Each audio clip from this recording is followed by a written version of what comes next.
守るべきものがなくて戦ってはいけないのか。それは不自然なのよ。ではララを That'd make any sense. Yeah. Should we fight in order to defend something? Well, its unnatural sentence made no sense. Yeah. Hey everybody, welcome back to the Stone-Faced Reactions. I'm Zeta, this is Lessons, and we are back for the Pen Ultimate episode of Mobile Suit Gundam. The anti-penultimate. Is that what that's called? If it isn't, it should be. I would think the anti-penultimate episode would be episode 3. We're 3 from the end, right? So the anti-penultimate would be the 3rd episode in. Okay. Yeah. It would be this episode. No, the penultimate is this episode. You know, okay. we're on the eve of Christmas Eve, that sort of thing, sort of, right? Oh, okay. But the anti-version of that has to be the opposite. So if you're 3 from the end, then the anti-version has to be 3 from the beginning. So we're 3 episodes out versus 3 episodes from the end. Yeah, but it's not anti. I say anti, but as A-N-T-E, not A-N-T-I. Well, I only know that word to mean anti. Is it what you put into the pot when you're gambling? We check it has on meaning. I'm just slapping. Well, like I said, I was using it as anti because I thought that's what you meant. Yeah. No, yeah, you're right. In English, it's a stake put up with a player in a. Yeah. Okay. Well, actually, no. It says full meaning prior to, earlier than, antediluvian, etymology prefix derived from Latin ante, before, in front. So yes, it's the ante, A-N-T-E. Usually is, All right. So you're thesaurusing it then. Yeah. In other words, you're using. I've already forgotten the word I was using. Yeah. We're on the eve of the finale. I mean, it'll get easier to say. We're gonna do all 3 episodes today, but of course, I'm only prefacing that so that you'll know why by the final episode we're not gonna have any notes or anything. I'm assuming we'll have notes by the first movie. Because there'll be the break there. Yeah. I mean, that's what you said. And for the people who know I'm not going crazy, I was just reading a note that Lessons just sent me in Discord. Yeah, so I guess we'll have our notes on the finale on the first movie, because the first movie is what we'll watch after this. I've forgotten the name of the first movie, but yeah. We don't have any comments going into this trilogy of episodes, but we do have the board. Let's see what the changes are. Which I guess I'll have to also make any changes to the board before the first movie. Because I'm assuming they're going to add new characters at least. Okay, I'm curious. So we already got introduced to Chila Bull, but he's not a doctor. Yeah, no, he's not a doctor. Because I've read Dr. Flanagan. Well, it sounds like a great name for a doctor, by the way. Or, a submarine commander. Yeah. But in here, submarines always die, so maybe not. I'm finding where you put him, though. I don't... Yeah, I'm following your arrow. I don't know where you're going. I've lost you. Find him. 79. I'm zoomed just enough to see the arrow flying by every so often. See, because he has some interesting connections. What, champ? That's his name? You made fun of it last episode. Yeah, I know, but still, it is. Okay, yeah, I feel like the real irony is that Butcham is a real ass. Yeah. He is. It's not even a joke. No, I know. But it doesn't make it even more funny, though. Or should I say it makes it funnier? I can't find him. You do remember what he looks like, don't you? Yes, the beard. Literally, he does not have a beard. In this game of Gundam Guess Who that we're playing, Dr. Flanagan literally doesn't have a beard. It's one of the defining facial features he doesn't have. You have literally touched his name with your arrow like 3 times now. Okay, Semus Albakarov. Okay, I found her. He's not on this. Because you put him on. Oh, I see why I couldn't find him. Because I associate the right side of the screen with all the. You saw Butcham though, who's on the right. Yeah, I know, but I was thinking because he was very low. I guess it's where you put everyone else. Okay, so let me see the connection. I have said this before, that I was running out of space, and I was just hoping that we were going to run out of characters. So he's red with Callahan. Who is? Shia LaBeouf. Oh, I thought you were talking about... I thought you were looking for Flanagan. I guess he's green with Flanagan. Oh, yeah, he's connected to... Is he connected to Flanagan? I guess he... Oh, he shouldn't be. Well, I guess so. Although, sorry, I thought you were looking for Flanagan. That's what I was pointing at. Flanagan doesn't have a beard, but I guess I just happened to be right about Shia LaBeouf as well. Yeah. He has a mustache, though. And Flanagan has that weird mustache, too. Mutton chops? Yeah, mutton chops things. But it doesn't go all the way around, so... very 1870s as opposed to 1970s. But I'm actually looking at the connections to Shia LaBeouf because he has connections both to Cassilia, Giran, Char, Lala, right? The lieutenant.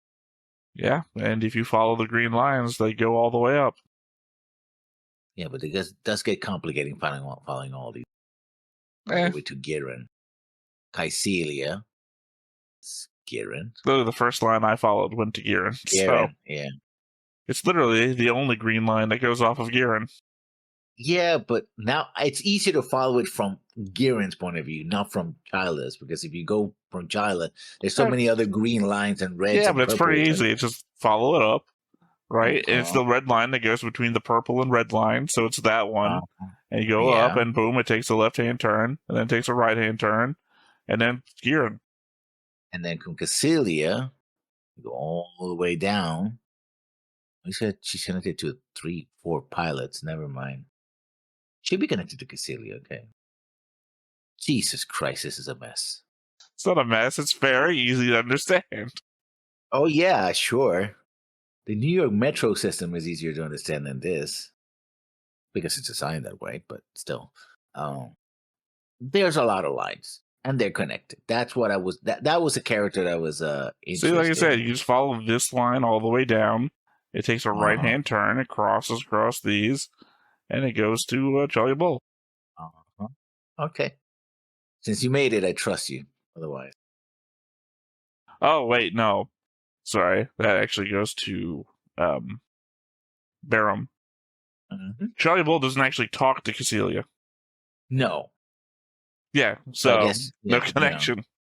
I think he's in the room, but Char does all the talking or something. I don't remember. Yeah. I just very specifically remember that there's literally, they don't talk.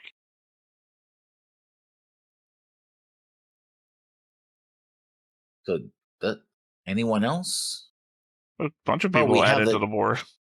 The 2 pilots, the 2 cowards. Like, well, we're just going to let her fight. Well, only one of them is named. Yeah. I'm gonna let her fight because, we don't want to, we don't want to complicate things like dying and stuff. But I mean, you have Samus who's dead. Yeah. Chalia who's dead. I feel like somebody else died, but that's all I got right now. What's it? No, that was 2 episodes. 2 episodes ago would be in the last bunch of episodes that we watched. Yeah. No, but I'm talking about Commandant, what's his Durkee? I don't know who you're talking about. Char killed when he they came out of Texas. Joaquin, yeah. I thought you said name starting with a D. No, it wasn't. I mean, I said that started with a D. I was wrong. No, that's what I'm saying. I was still trying to think of who starts with a D. Well, Delamain starts with a D, but he's Sion, so he's a guy who's like, "Don't be stupid. Have you learned anything from?" Yeah, no, he went to try and help go save Baram, and then died in that confrontation. Baram, of course, killed by Joaquin. And then Bright shed tears for Joaquin for some reason.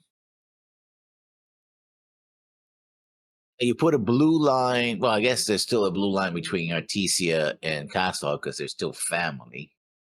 Yeah. Even though technically they're now enemies. They've always been enemies. True. But now they know about each other as enemies. They just suspected each other. Sure, but I mean, Sayla hasn't attacked Casval, and Casval hasn't attacked Sayla. They haven't met in the battlefield, but Right, I'm just saying they haven't done anything that's enemy-worthy. And regardless of such, like, Sasro was killed by Caecilia. There's still got a blue line between them. Well, yeah, that's about it that I remember on top of my head. All right, well, then I guess time to go into notes. So why don't you go ahead and start? I will. I'll start with episode. Well, I'm not going to name the numbers because the numbers are off. So I'm going to start with the name, the new type Chalia Bull. The new mole armors can harass and even inflict losses on the Federation, but are nowhere near enough of them to have enough support to defeat them in detail. Because, yeah, they're sniping from a long range and they are blowing up ships. But at no point does it seem to be like a critical loss or like, oh, we're losing people, but okay. Depends on what you think is a critical loss, because they're heavily implying by the end of that episode that losing 2 to 4 ships is a major thing. Yeah, for individual pilot, yeah, but not necessarily. The Federation doesn't make any comments about losing their ship. Like, oh, we lost so many ships. My God, we have to rethink our strategy. I don't know. They kind of do. Like, oh no, we lost a. I can't remember the names. Salamander, Salamis. 2 Salamises and something else. Yeah. They seem pretty, I can't think of the word. Not excited. They just gesticulate a bit. Like, they make it seem like it's a big thing. Losing capital ships is never a good thing, but I don't see it as a, oh no, we're about to lose the war, or we have to rethink our strategy, or something like that. Well, we don't know what the size of their fleet is anymore. Yeah. So, at this point, any loss could be major. If we only have 10 ships, losing 1 is 1/10 of our fleet. Oh, that's my comment. What's your comment? So, the Elmeth uses gun bits, which have been my favorite mobile weapon type since Witch from Mercury's Ariel or Seed's Providence Gundam as examples. The fact it doesn't seem to use cables, which the Bra Bro does, makes it so much better than its competing armor. Though, to be fair, its control system seems entirely dependent on new type abilities, which we don't entirely understand at the moment, other than the fact that some people can hear Lala controlling the bits somehow, which confuses me. What confuses me is the fact that they can't detect the bits themselves, considering that they can detect missiles and the like being fired at them. And these things are certainly, or they seem, larger and more complex than missiles. I think there's a mention that there's a heavy infusion of Minovsky particles. But there always is. Any fleet combat, there's a heavy infusion of Minovsky particles because every ship's reactor uses Minovsky particles now. But they're always like, oh, we got incoming missiles, so... Yeah. These might be smaller, perhaps, than a missile? I don't think so. They seem to be. They look pretty big. Yeah. Certainly more powerful. They can one shot or a couple of shots, they can just destroy a ship. Well, I mean, the J missiles can too. Yeah, but those seem to be pretty rare. I mean, they haven't mentioned firing J missiles from anything other than that one ship, so. I think McQueeve mentioned them. I don't recall, so you might be right. Well, you might recall. Remember we made jokes about it. I think what I do recall is that in charge ships, like, oh, we should fire the J missiles. So like, no, we should save the J missile. That's the only thing I recall. It's the origin of the nuclear missiles joke. Because they said the J missiles, and I think that's around Odessia. That's why I think it was McQueeve that said it the first time. Maybe. Top of my head, I'm drawing a blank. Sorry. Also, I don't know why they had to spin, but I guess that's a thing. I guess it makes it more accurate or something.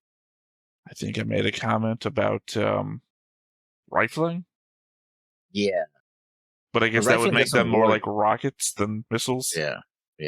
Rifling. And also you need a bigger tube. It seems that they're just simply spinning in the tube. Like they're covering the top of the launcher, right? And we see the actual missile warhead. Might be an element of cloaking, depending on how your detection system works. Like if it's like you're not doing sonar or radar. Can you radar in space? Let's see why not. Yeah, there might be an element of the radar beam bounces off in a different direction if your target's spinning. I don't know. That didn't seem right because fast-moving targets on Earth are detected by radar. Yeah, I know. But then again, it is the element of stealth. The original stealth aircraft is all about angular, so that the thing bounces off in a different pattern. Yeah, but merely spinning, I don't think it works because these things just being angular, so it deflects to other areas. Simply spinning, you simply hit one area. If the area itself is not curved in such a way that I guess there's an element of, is there any absorption element to radar? Yeah. If there's an absorption element, then that minuscule moment of rotation might be able to, the absorption factor of rotating away. If you have the right materials, but nothing was mentioned of like stealth material. Just a thought. Yeah. I think it's just basically just... Legitimately, my comment had nothing to do with J-missiles, so I didn't put any thought into the J-missile subject. No, I just wanted to... I think it's more of a toy thing. Like, oh, you buy this toy, the missiles spin. Legitimately think that's not the case here either, because this would be around, or no, after the Battlestar Galactica death to the toy incident thing. Because, you get the... what's it called? Vipers? The Viper that shot the little missiles and the kids died because of it. So they literally put an end to the whole choking hazard toys that fire things. But this is Japan, so I don't think that it would... Yeah, but again, this would still have been an era after that, and you have an international market to think about. Probably. I had a lot of those toys that shot stuff. Yeah, but I have to think it's the size of the projectile that matters here. Because I remember I had like a car that had like a voice instructing thing. You shout at it, transform, and it would turn into like a standing thing that you shout at fire, and it would shoot stuff out of little plastic things. And that was well after the Battlestar Galactica stuff, so it has to be the size of the projectiles that is the thing. Mm-hmm. Okay, so I guess my next note, I don't know if you might agree with this or not. Right consideration of Sayla's position, because basically he asked where she's on the G fighter, G-Bull, saying, are you okay? Can you do this? After the first conversation when she tells him about the gold. Bright consideration of Sayla's position shows how far he has grown as a leader. Sayla's response also shows that she understands the stakes as well.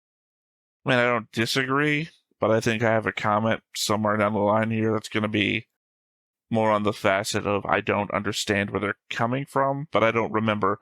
It has more to do with Bright than it does with Sayla.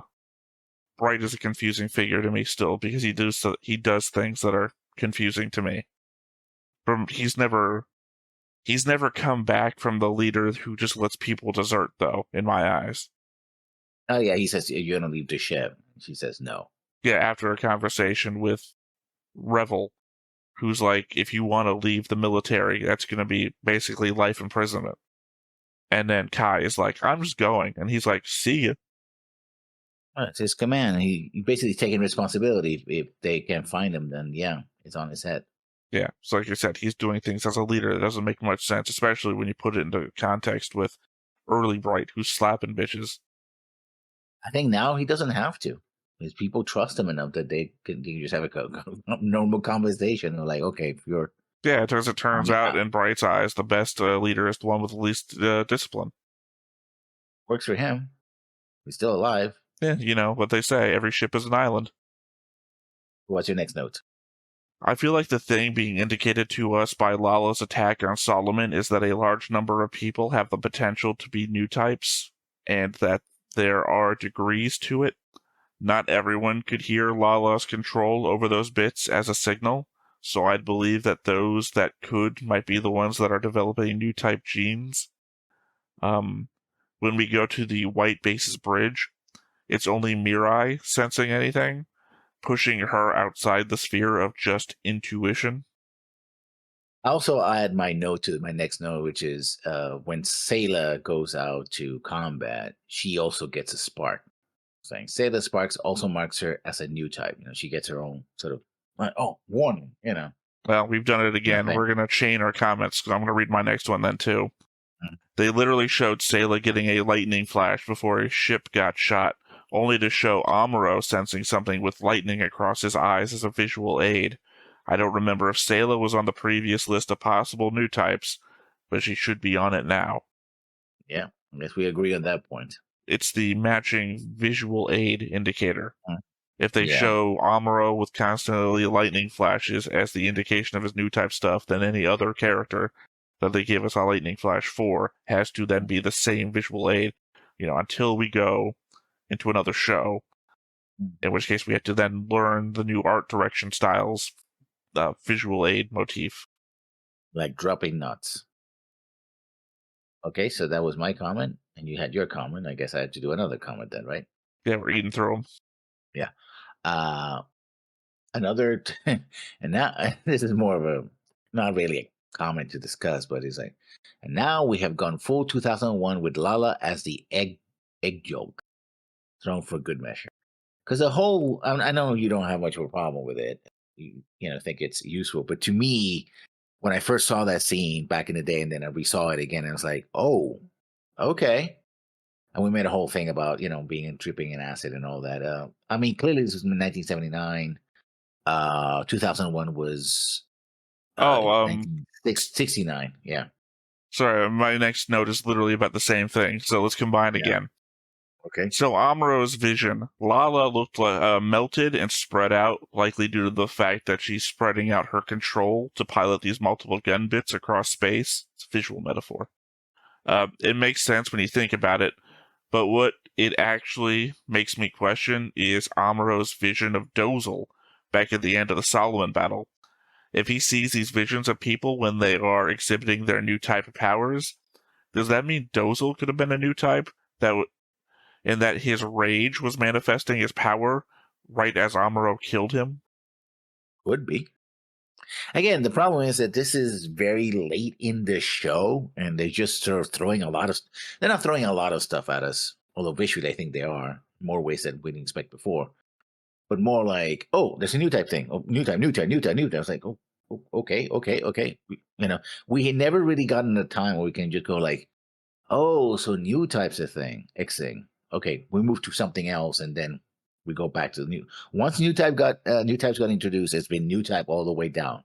More and more of it, Well, accelerated. sort of Joaquin mentioned the whole new type thing on his own before, and that was when I had the whole commentary of I wish they had like a Federation High Command water cooler conversation where they would just like go over this a little bit more. I know I have a comment later down the line about the differences between Federation new type conversation and Xeon new type conversation.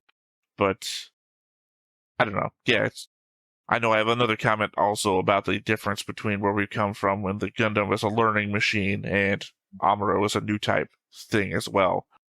Yeah. So yeah, it is a case of the show just trying to lay down the tracks of where it wants to go as it's going. A hell on wheels situation. Mm-hmm. But I don't have a problem with the visual motif that's going on. Like I said, Lala is spreading herself out to control these like 12 gun bits that are all over the place. So when Amuro sees her, I guess his brain is just doing that. Are you familiar with transcendental meditation? Heard about it. Remote viewing? Heard about it as well. Yeah. When I've read about those things, the concept is that your brain is experiencing a thing, and when you're trying to, say, sketch it out or describe it, it's your brain putting patterns to things that you just don't actually understand.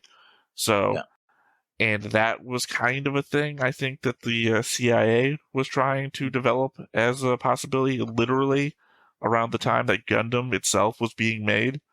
So I don't know if there's like any overlay between, CIA experiments and the writers of Gundam, but the possibility therein that they're explaining Amuro's new type vision as literally the way that remote viewing was supposed to work, in that he's seeing Lala, but he's seeing her as like this melted form because she's literally spreading herself out, and he doesn't know how to visualize that mentally because there's like nothing in the physical reality that is one for one with what Lala is doing with her power.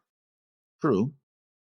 Or it simply could be that this is the 1970s and they just want to be trippy about it. You know, I mean, yeah, I'm not saying that what your interpretation is wrong.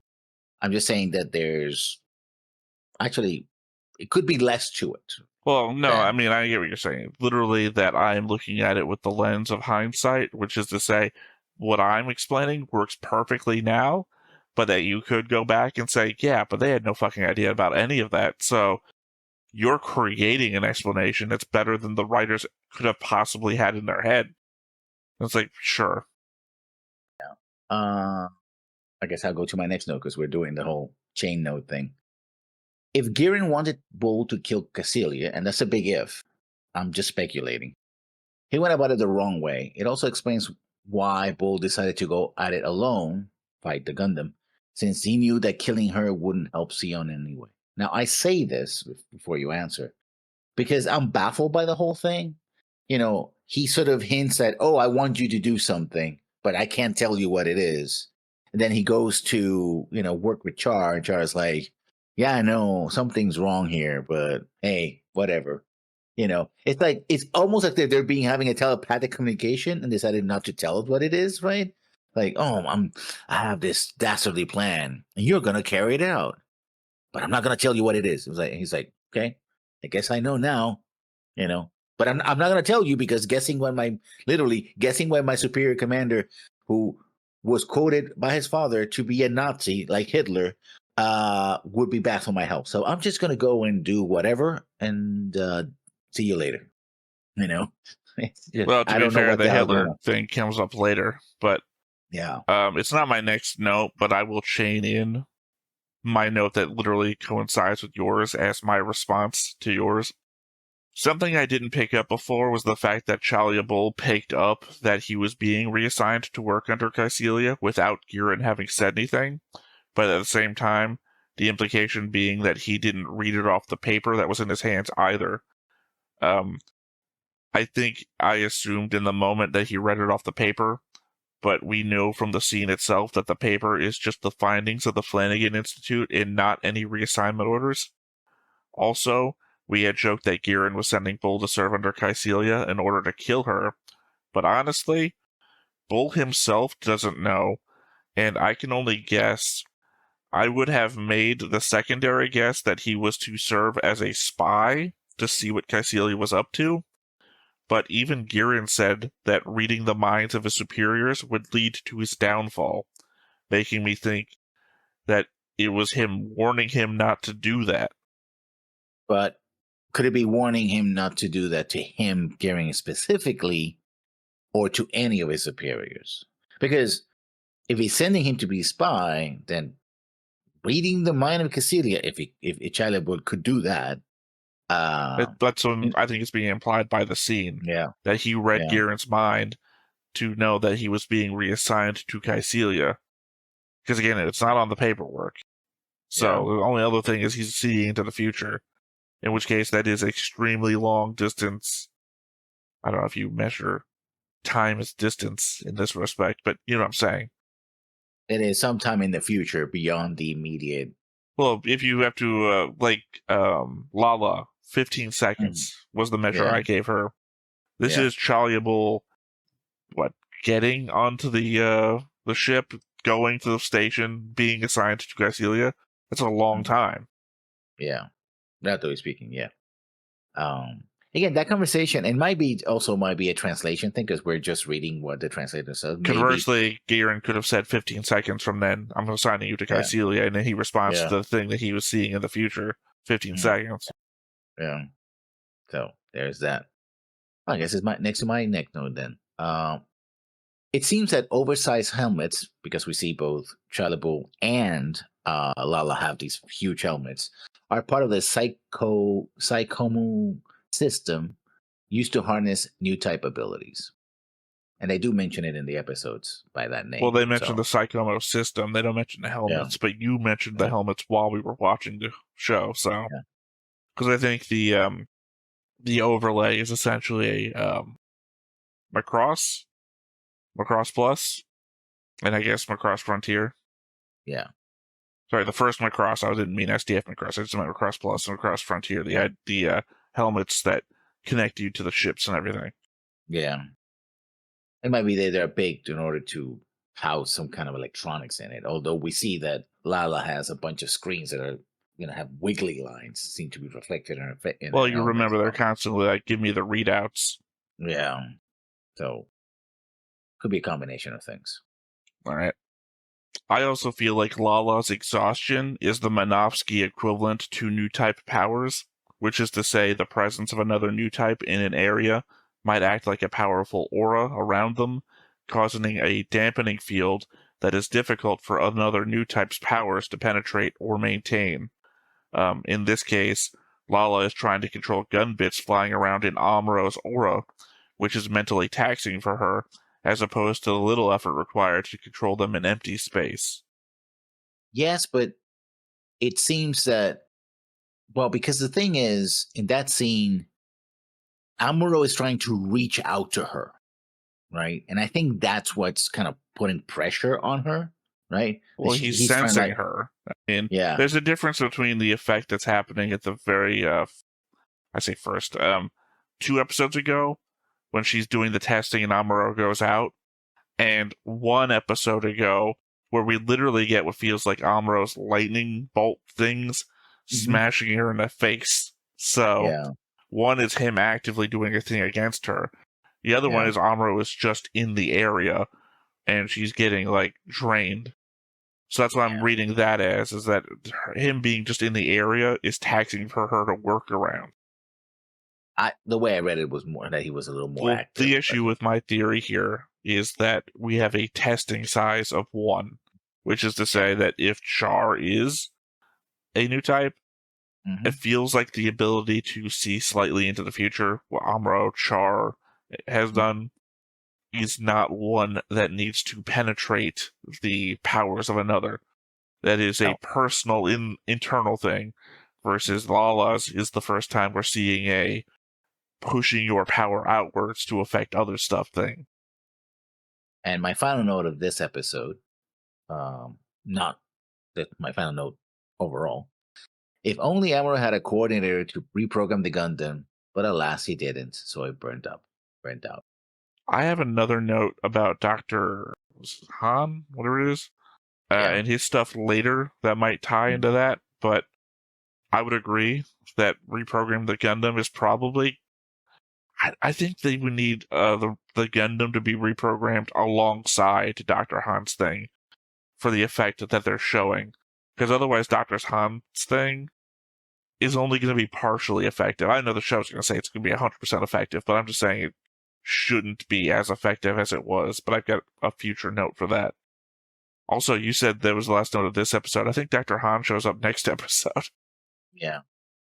No. Well, I'm just talking about the fact that this episode ends with basically the Gundam overloading, right? Yeah. He's pushing it to... But then they call him back to Solomon, and that's when Dr. Han shows up. That's in the next episode. Yeah, that's why I didn't mention him by name, because, in fact, I have a note about that, but I didn't put that here because it hasn't happened yet.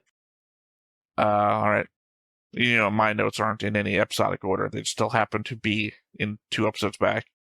The fact that Chalia Bull had just returned from Jupiter is super interesting, as it's the first mention of anyone traveling outside of the Lagrange points in the entire series so far. The fact that they were there harvesting helium-3 is also interesting, as it makes a lot of sense. I'm starting to wonder if Troy Rising, that novel series I've mentioned a few times, hasn't just been cribbing from Gundam, as it also features helium-3 mining of gas giants as well.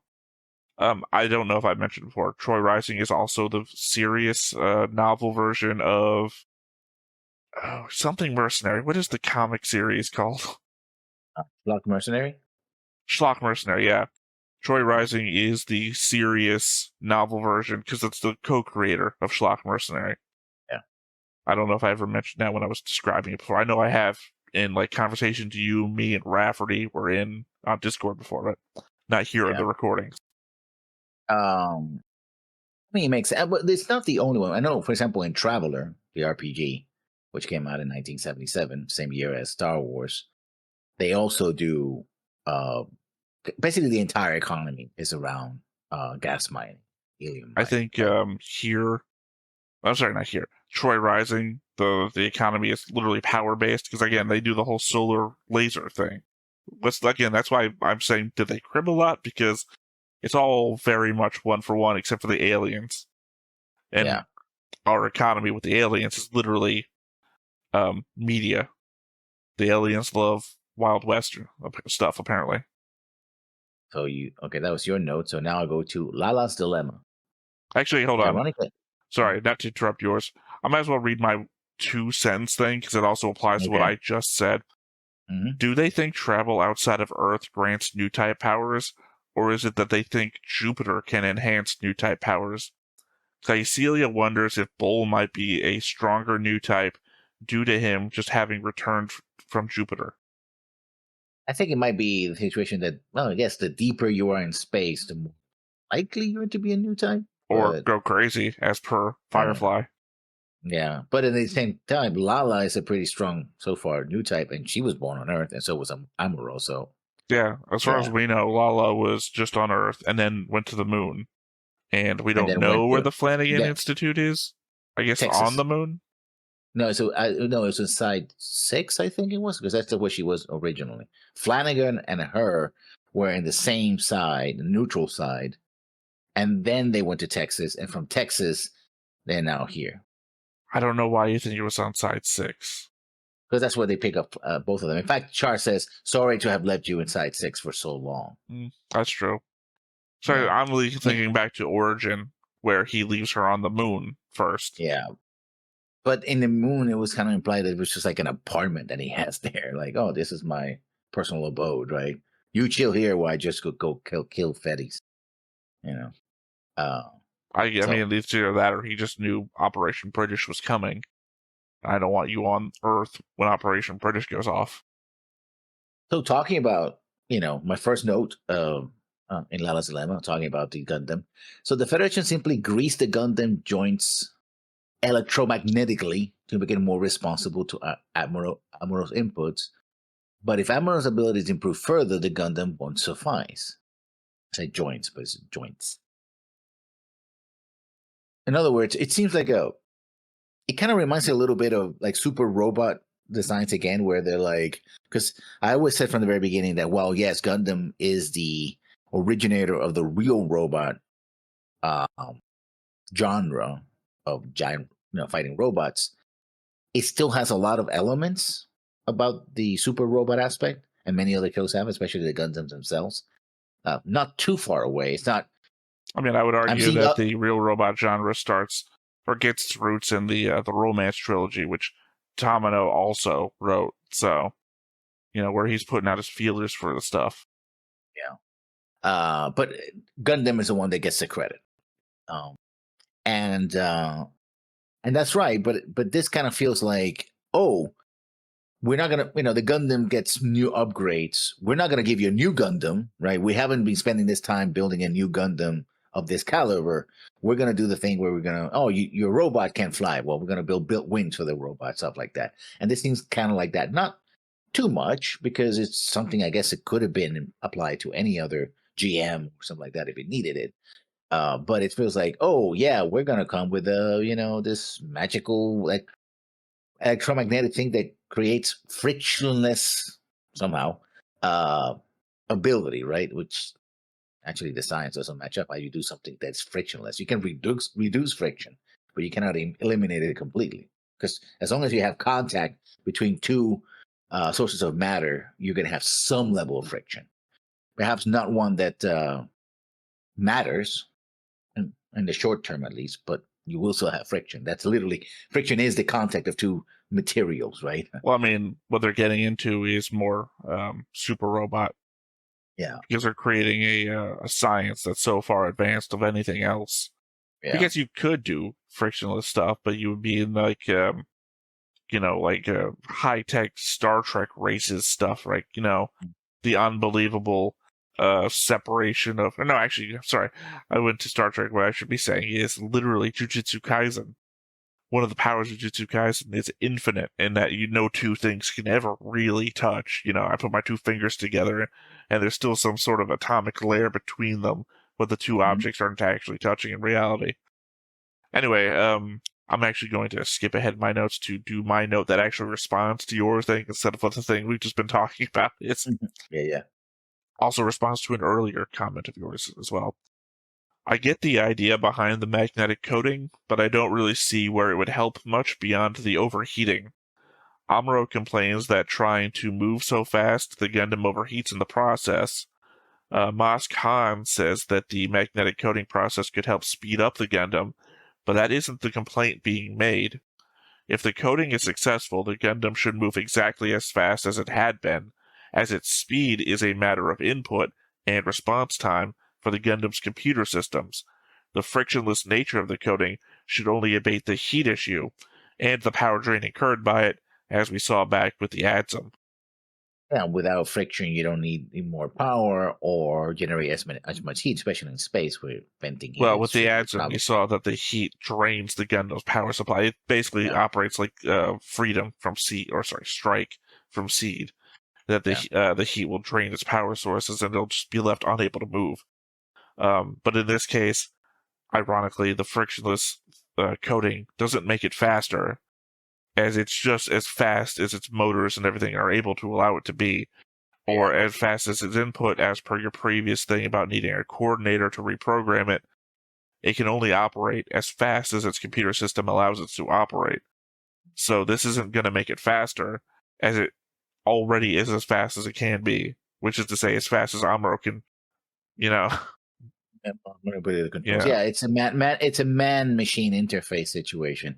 Ironically, computer probably is in a straight line. Computers always will operate faster than we are, but parallel computing, that is multiple tasks at the same time, that is where we still have our strength, right? That's why brain inputs in many ways would be slower, right? Because it depends. The idea I think we've talked about before, not here in the show, but on Discord, where they came up with the fastest internet in the entire world. And the idea was the internet's fast, but there's nothing you can literally do with it, because the restrictive parts is literally where you get down to your computer, and your computer just can't handle that speed. Yeah. So. Also the infrastructure as well, unless you change the infrastructure, because... Well, I'm saying the infrastructure was built to be able to handle massive amounts of speed. Like, basically, you could download the entire Library of Congress in, like, a nanosecond. But your computer cannot handle that download speed. So, the transmission speeds that are beyond imagining are literally useless, because nothing is around to be able to handle it. So it would basically be... Which ironically makes Seed's Gundam OS, silly as it is, make more sense, I guess. It's programmed to be able to handle the massive amount of inputs that somebody who can do that, right? Versus... Well, actually, what mind reading would do, if you pair it up with good predictive algorithms, is that you're teaching the machine to expect certain series of inputs. So essentially the machine is predicting what you're going to do, and in that sense it can be as fast or faster than it's a direct input where it has to wait for that's how the human body works too. Yeah. Literally, you get hurt, and it takes longer for the nerve signal to travel up your body than it actually does for you to feel it. You're feeling it predictively. Yeah. So that would be the reason why. In a sense, you build you eventually would build a library and would customize the input to your abilities. Oh man, it sure be great if that Gundam was a learning machine. However, apparently that was thrown out the window. Or not thrown out the window, more like, yeah, we don't need that anymore. So I guess my notes is next one. And this goes to the Federation and see. Before you get in your next bit, let me just read something real quick. It's funny how the pendulum has swung from the Gundam being a learning computer that makes up for Amuro's insufficiencies to Amuro being a new type that's so strong that the Gundam needs to be upgraded to be fast enough to keep up with him. Yeah, which is what I said earlier in the note that if Amuro develops new abilities or faster, even faster, once he learns how to master it, at least this version of the Gundam, which doesn't have a psycho move system, whatever, won't be able to keep up because again, the interface. So even the idea of the interface is something that Xeon is already working on. They see that the problem is the interface, not how flexible your joints are. But to the note I was going to go to, we often see Federation soldiers abuse civilians, but for the most part, Xeon soldiers remain at least respectful to them. That seems to have gone out the window with the evacuation of Mahal, which is the Banshee that they're evacuating, because they're beating up people, pointing guns at their faces, like, "Oh yeah, but my granddaughter's like, she'll be there. Don't worry about it. She's in Xeon. You old fucking man, move!" Right? You're adding stuff, but well, he does say the soldier says that she'll be in Xeon, so it'll be easy to find. No, you old fucking man, move. You're adding. That's what I'm saying. You're adding that. Sorry, I literally also have a paragraph note about this one, so I'm not going to add this to your note. But I see where you're going. See, my part of my note, and I'm not going to read the whole thing here, is more about that if you took the gun away from that guy, it actually would be a lot more respectful because they don't say the thing that you added. It's very much like, no, you'll find them. It'll be fine. They're in Xeon. Like, we're all together. It's the weirdness that he pushes him down, but it's like, I kind of get it. And that if you go back to the old people, back on the original white base, and it's like, yeah, we're all together, but we have our own thing we're worried about. This case, him, it's his daughter. Them, it's getting to where they want to go, which is off this fucking ship. Yeah. Next note. It really feels like the greatest weapon they now have against Xeon might be Sayla. She knows her family's history, and despite the fact she still goes by Sayla and doesn't say her actual name, she's repeatedly told Bright that her Char's name is Casval. That's some real propaganda shit that's available to them. There would still be some people that'd be loyal to the ideas of Xeon's Daikun and his family. I mean, Char might not love it, but once outed, he'd really have no choice but to embrace whatever happens or risk being killed by the zombies. That, or I guess press Sayla into that propaganda role. Either way, it's something that could be used. Yes, but also remember that Xeon, the man, not the nation. That's why I refer to him by his full name when I'm referring to him instead of the country. He was still advocating for independence from the Federation. So I did very specifically use the word propaganda. Yeah. Well, yeah, but still, you're using for propaganda. People are like, oh yeah, she's so is the Federation now okay with us being our own state? Doesn't matter. You're looking at it from the point of view of the Xeon people, as per what happens after.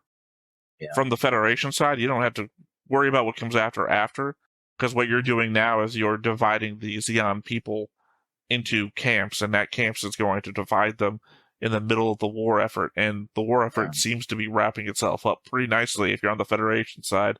So the idea of you might incidentally get Xeon ships mutinying or coming to your side just for the effort of supporting the princess or whatever they view them as, or that Char, an active commander on their side, turns out to be Casval, and you get more Linos, as it were.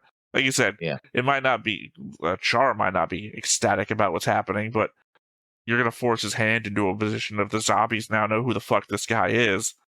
That he might have to play his hand now to push for his new type civilization that Char seems to think is more important than getting revenge on the zombies.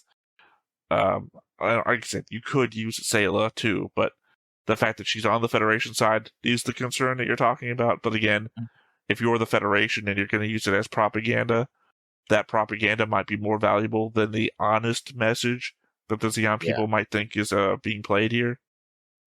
Like I said, I called it a weapon, not the truth. I called it a weapon you could use. Yeah, I can see that as beneficial in the short term, but giving the Federation a lot of headaches in the future. I mean, look, when we beat Germany in World War One, it's not like they got back up again and did anything, right? Yeah. I'm just saying, an effective management of a post-war strategy is very important. I think we all learned that in Afghanistan. Just talk to Charlie Wilson, right? So I'll go to my next note, which is about politics, but not the Zeons. I should have Zeon the Decuns, I'd call them that. From the very beginning of the war, not something happened before that. Before that, he was something else. Degwin was nothing more than a powerless figurehead. His conversation with Garen only confirms that even as he warns him that his latest stratagem will not work, by saying that you're becoming like Hitler, and oh, by the way, remember that Hitler ultimately lost. That's my note. Sorry, I thought you were going further. Sorry, I also have an entire note about Degwin, so I thought maybe we're doing the thing where we copy each other again without knowing that we're copying one another. But we're watching the same episode, so sometimes we come to the same similar conclusions. Right. Well, that we don't do it more often is that's because we're different people. That's, the fact that we argue during every episode indicates that we have different conclusions to the same evidence.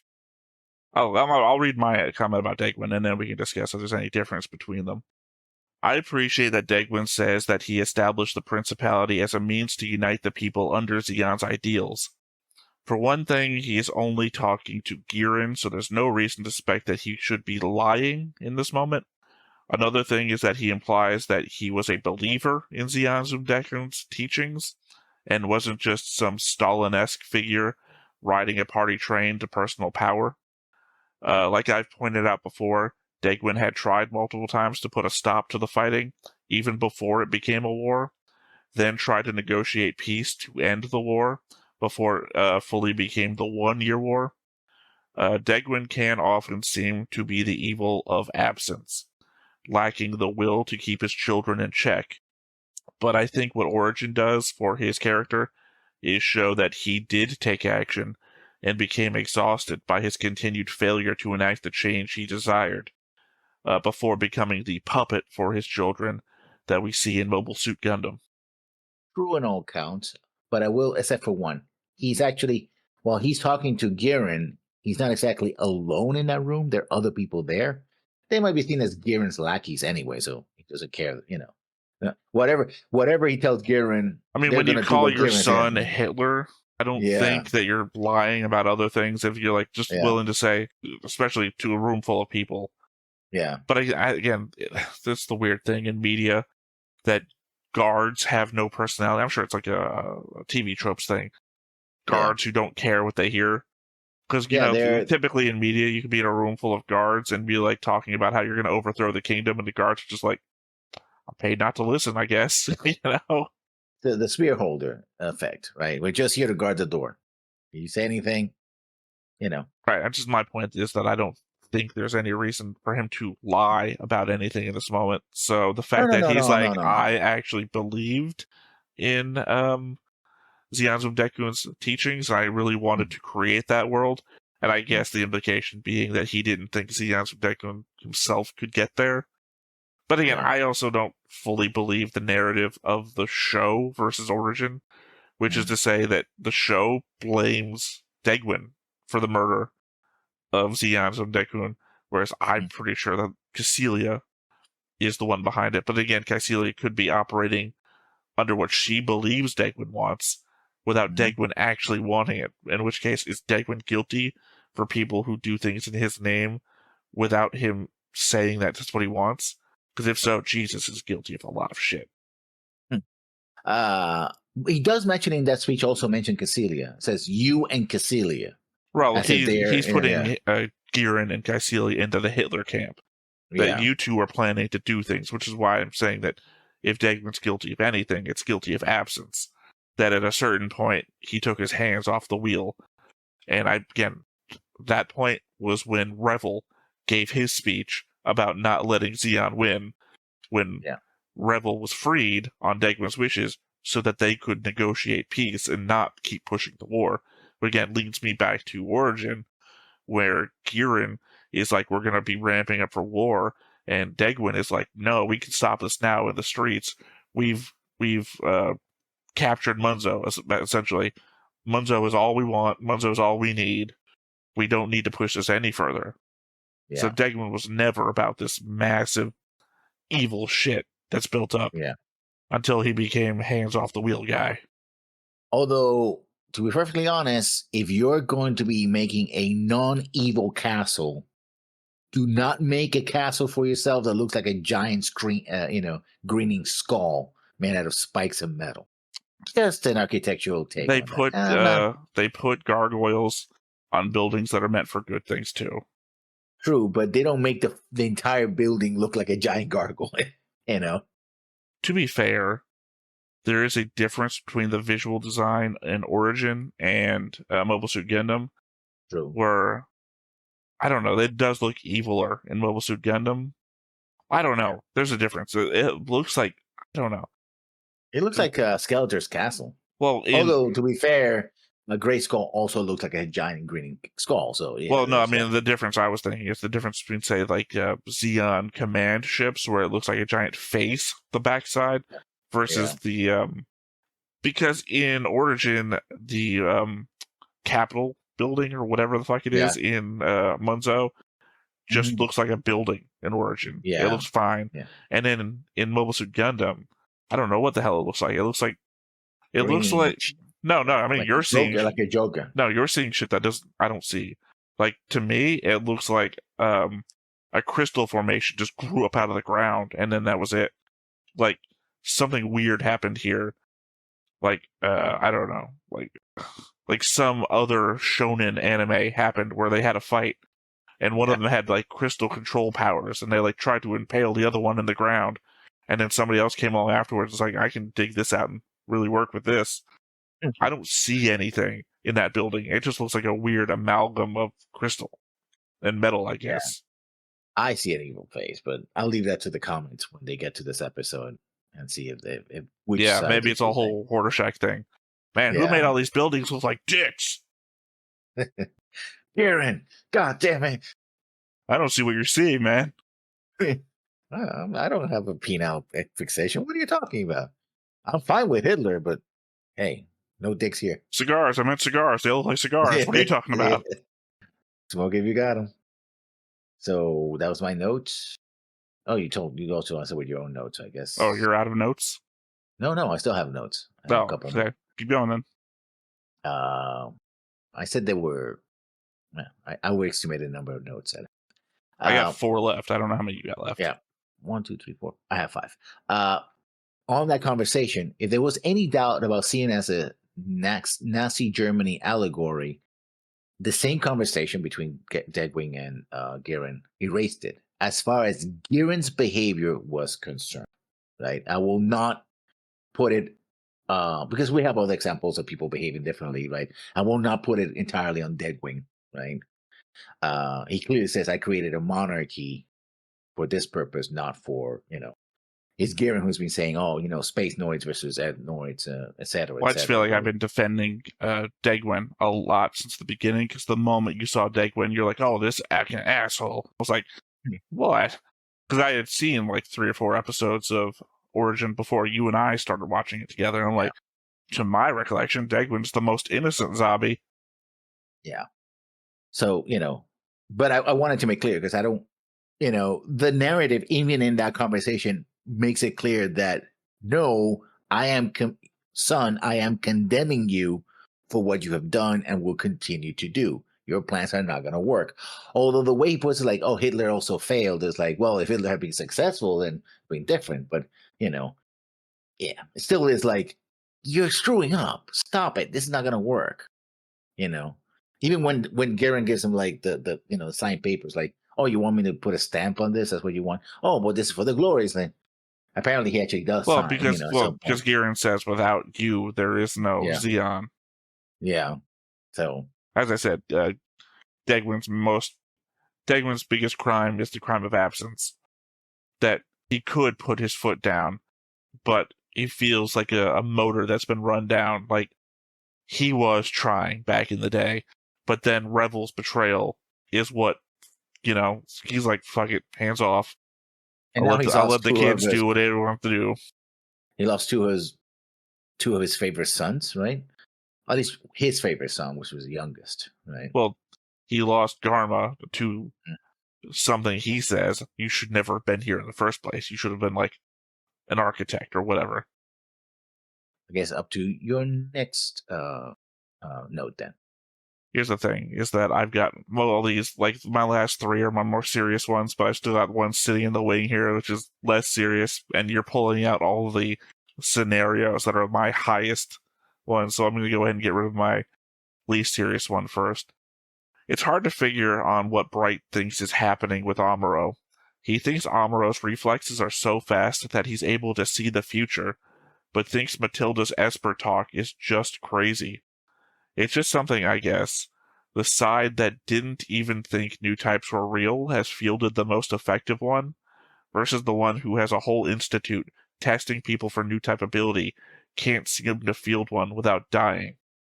True. Also, I think the whole new type thing, especially with the Xeons developing that, and I think I have a note on that. I'm not sure. I gotta double check that because I'm not looking at my notes right now. So I don't constantly have that white screen in my face, right? Reflection. It's again another connection maybe to the Nazis in the sense of, oh, we believe in super science, but also in this mysticism of the superior race and all that. Because it seems to have been one of the things that was born with Xion, I would say Dugam, but it's not his last name. And because he taught that, well, he taught Rambaral's dad, taught them, both Casval and Artesia, about those things, that her father believed in those things. Now, in Origins, he talks about space noids briefly. He doesn't talk about new types. So, sort of. I mean, here's the thing. In Origin, me and Griff, and then me and Justin discussed like 2 to 3 pages of Zundaiku's teachings, namely about like the responsibility of a community to protect its children, I think it was, about the dangers around them. You put a fence up around a lake, for example, but in space you don't have that capability, or that the fence is something else. Anyway, I just remember me and Griffin talking about the politics of it, and then me and Justin talking about the literalness of it. I don't remember if I like pasted you those same pages and we discussed it or not. I think you were coming from the idea of that you've seen a lot of this before, so I didn't think we needed to go over it again for our third time. Yeah. Mm-hmm. But yeah, the idea of that I've at least seen, I mean, it's been a long time now from the, obviously if you, the viewer, are out there, you can go back to those episodes of Origin, which is probably like the second episode of each, or the third, probably the second, and see those conversations. But yeah, no, I've already forgotten why I've started talking about his teachings. Because it's in Mobile Suit Gundam, which is what we're talking about right now. Sayla and Casval talk about, oh yeah, we were taught about new types. But when you go to Origins, when we kind of have actual, her father talking about this, he doesn't mention new types. He mentions space noids and earth noids ever so briefly. So yeah, it could be the same thing, or it could be, the writer's Origins was like, yeah, we're not going to put that. They certainly don't use the word new types, but they might not just have used them in the scenes that we've seen. Obviously, he talks about new types. Xeons of Daikun, I mean. But not to the scenes that we see. Because we know that new types are a part of his philosophy. I know they're a part of his philosophy because of the shit that Tamino says in the real world today. Namely about, I forgot the president of the Ukraine's name, also Zelensky. He had published a paper that said that Zelensky could be a modern-day new type. That's interesting. Yeah, it's a real thing. You can look it up. It's a pretty long paper, too. It's a very interesting translation. So what's your next note? We've talked before about the fact that the Federation forcibly relocated people to the sides in the past, as well as during the start of hostilities with Zeon. So in that regard, Zeon forcing people to evacuate from Mahal to repurpose it makes them as bad as the Federation. Well, assuming the evacuation is forced anyways, the narrator says that everyone knows it is for the defense of the front lines, and all people can do is wait anxiously, They say nothing about fighting against it or not understanding why. The guy the soldier knocks down isn't even resisting the evacuation. He's just concerned about finding a loved one. Honestly, if the soldier wasn't holding a gun, nothing in their back and forth was especially hostile. The real issue I have is that they've become exactly the thing that they were rebelling against in the first place. Girin saying that the dictatorship is the only way forwards puts their people in exactly the same place they were under Federation rules, except this time they accept it. All it takes is for them to not accept some restriction placed upon them to then realize how little say they have in their lives and how they are right back to the place Zeon Daikun was moving against. I mean, that's sort of the moment it became a monarchy that really started the whole process, because it wasn't a council, it wasn't a thing. It was like, oh, I'm now in charge, right? And he I would argue there's a difference between a monarchy and a dictatorship. Yeah, true. But a monarchy still kind of represents the people in some sort of way. Like, England has a monarchy, but they're not in charge anymore due to years of pushing against that by the people. Yeah, but we're basically told multiple times, especially by the narrator, as reliable as an heir can be, and it seems to be has mighty prediction powers, because he reads ahead. Literally, he reads ahead in the script's like, oh, this person's going to die. Well, let me tell you that this person isn't. Well, I mean, I just use the fact the narrator is talking for things, that the narrator is not unreliable. Because again, the narrator indicates that the Zeon people agree with this evacuation, which is why I'm saying that it's not a forced evacuation like the Federation did to forcibly relocate people. That the Zeon people are like, yes, this is necessary. It's exasperating, but we understand and we're doing it. That's why the conversation between the guy with the gun and the guy he knocked over, if he took the gun away, it's just literally, I'm concerned about where my loved ones are. And he's like, don't worry, we're all Zeon. You'll find them. We're all together in this. It's just not for the fact he's pointing a gun at the dude. And push him into the ground and then pointed a gun. Again, though, that's just an element of the fact that it's a forest. We're doing this as fast as we possibly can. We can't. Old man, everything you wanted to happen to those old people on White Base, this soldier right now. Yeah. But again, because it wasn't, but I was trying to say the narrator has pointed out that at least Girin wants to create a dictatorship. And then Girin says, democracy. No, Girin himself says it. The narrator doesn't say it. Girin says a dictatorship is what's necessary. And that's why I'm saying that they've become the thing that they were fighting against in the first place. They're no better than the Federation. Obviously, there's going to be somebody out there who's going to say, you dropped a colony on fucking Earth, you're worse than the Federation. And then I'm going to have to lean back to the moral versus pragmatic discussion about super weapons when it comes to war, and when you believe that you're fighting in a war for your own survival.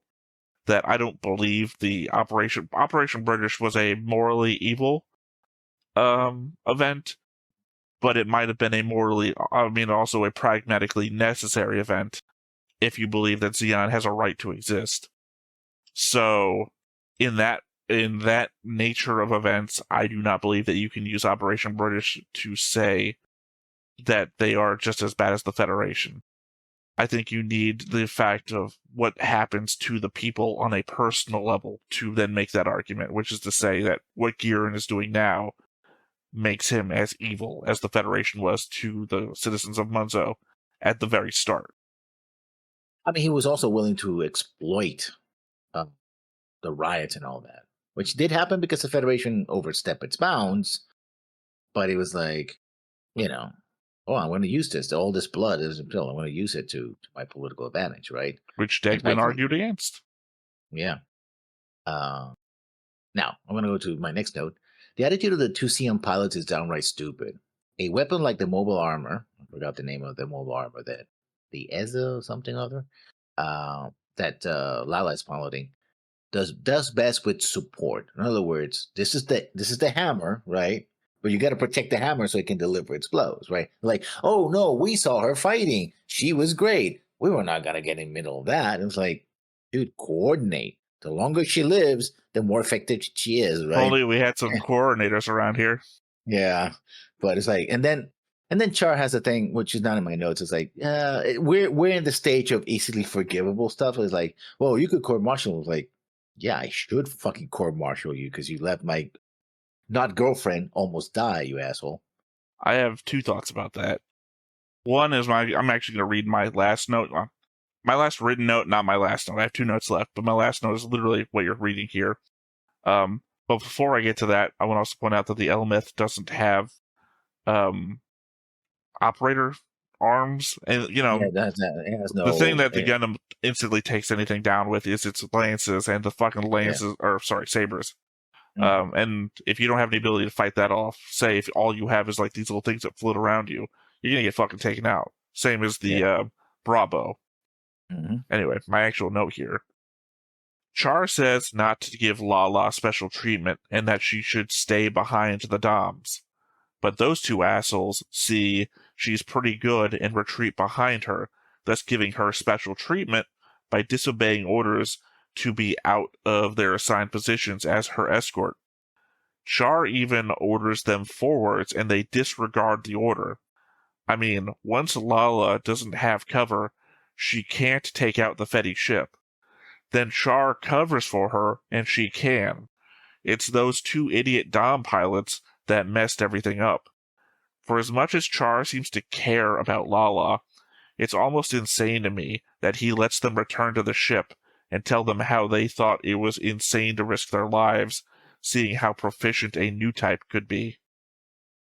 Yeah, I think the attitude should have been, if you can't do your job, get the fuck out of my face. At the Again, it's very the least. idea that he cares a lot about Lala, but just let these But two get away with literally disobeying him. Like, he gestures, get back over there, and they're like, no. And like, I mean, that's shoot him in the Insubordination. face.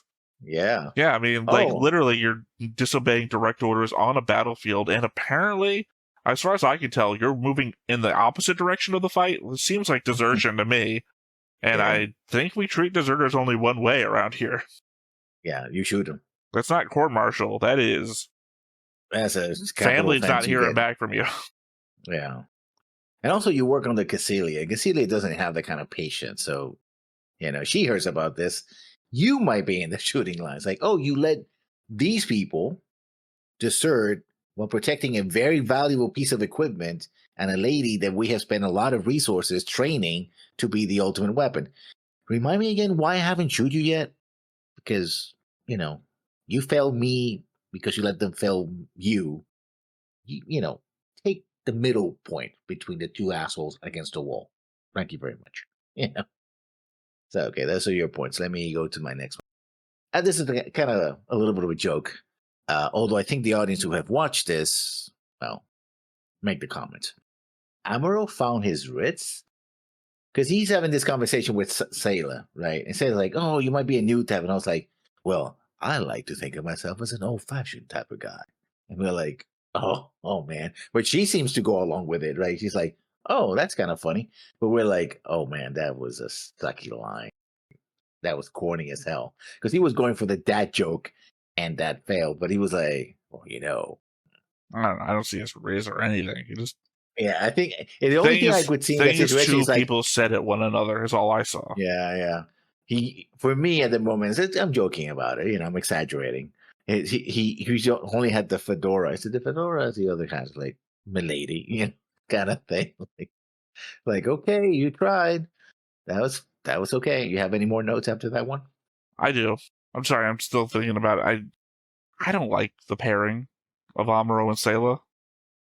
It just doesn't go anywhere for me. It's like, okay, I'm gonna reserve my comments about any romantic things after I'm we're familiar done with the series. the meme of like Char wrestling with Amuro, like, marry my sister or whatever the fuck he's saying in the meme. Yeah.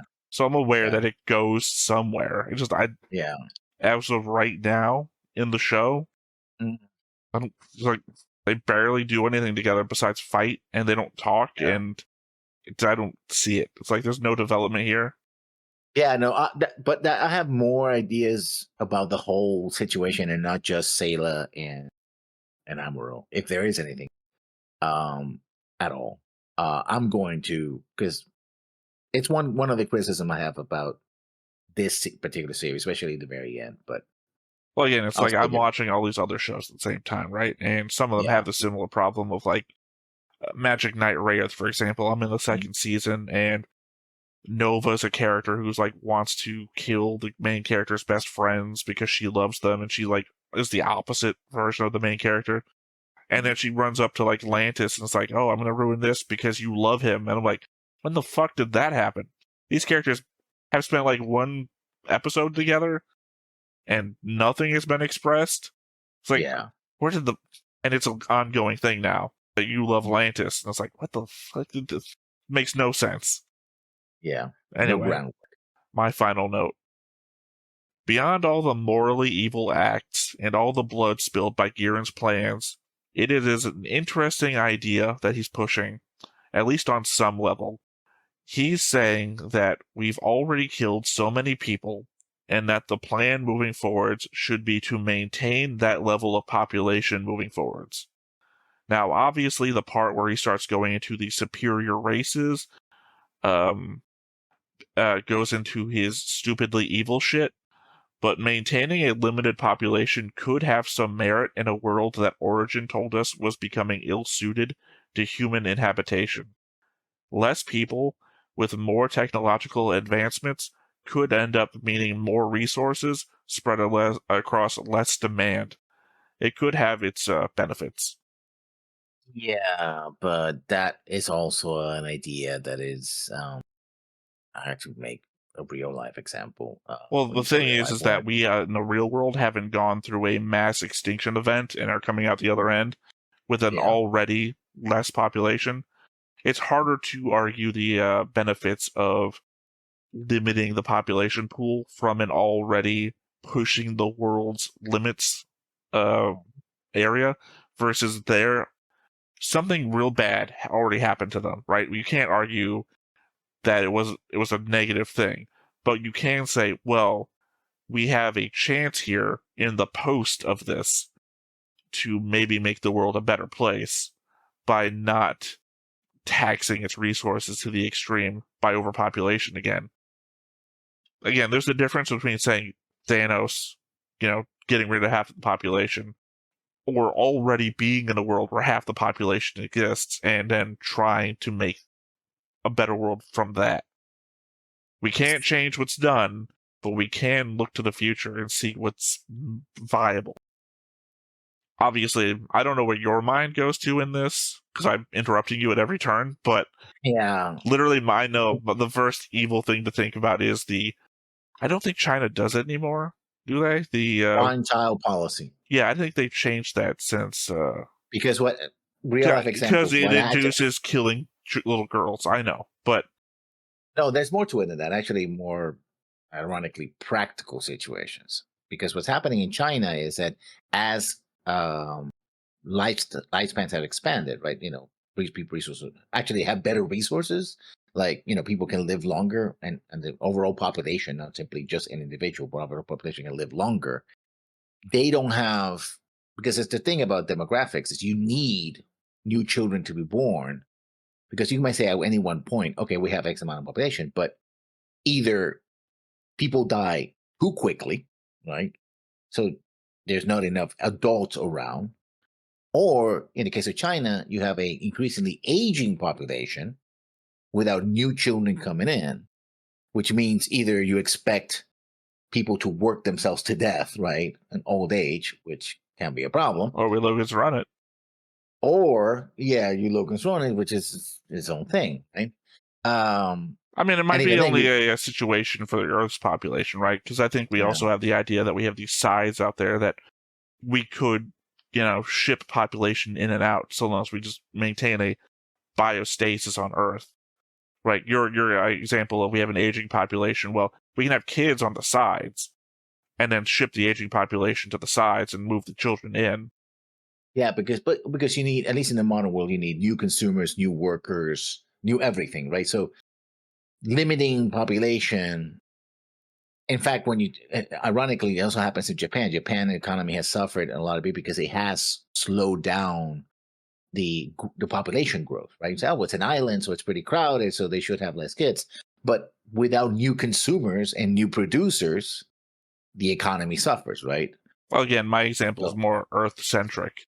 Yeah. So you can develop that growing population on the sides, but my idea is a static population on the Earth itself. I think if you build more sides and you actually limit on Earth the places where people are allowed to live, right? And you use new technologies, I'm sure they have solar power and nuclear, whatever, then things like pollution are slowed down, etc. And you allow for places to recover, right? You know, your reforest areas and stuff like that, then yes, some population control or population flow as well as resource management. I mean, I think flow is the more adequate word because, again, I'm describing a back and forth between the sides and Earth to maintain a certain Earth population, because the sides are artificial environments versus the Earth, which is a self-regulating natural environment. Yeah. So I think if you're saying, okay, we don't need Earth to be the center of human population, we can actually spread them out, at least in the sides, and even beyond that, you don't need to build stations just around Earth, right? You could make them farther away around Mars and stuff like that, right? As long as you have travel times that are, workable, then you can do that, no problem. So I think that might be more of the actual solution. Depopulating the Earth should not mean the same thing as depopulating humanity. Defund the Earth. Anyway, the prescience of my thing here was that there's no better time to try. If we get back up to like 8 to 9 billion people population again on the planet, then it's going to be near impossible to give it a shot. Versus if we start now, where the population is, where half of it was before.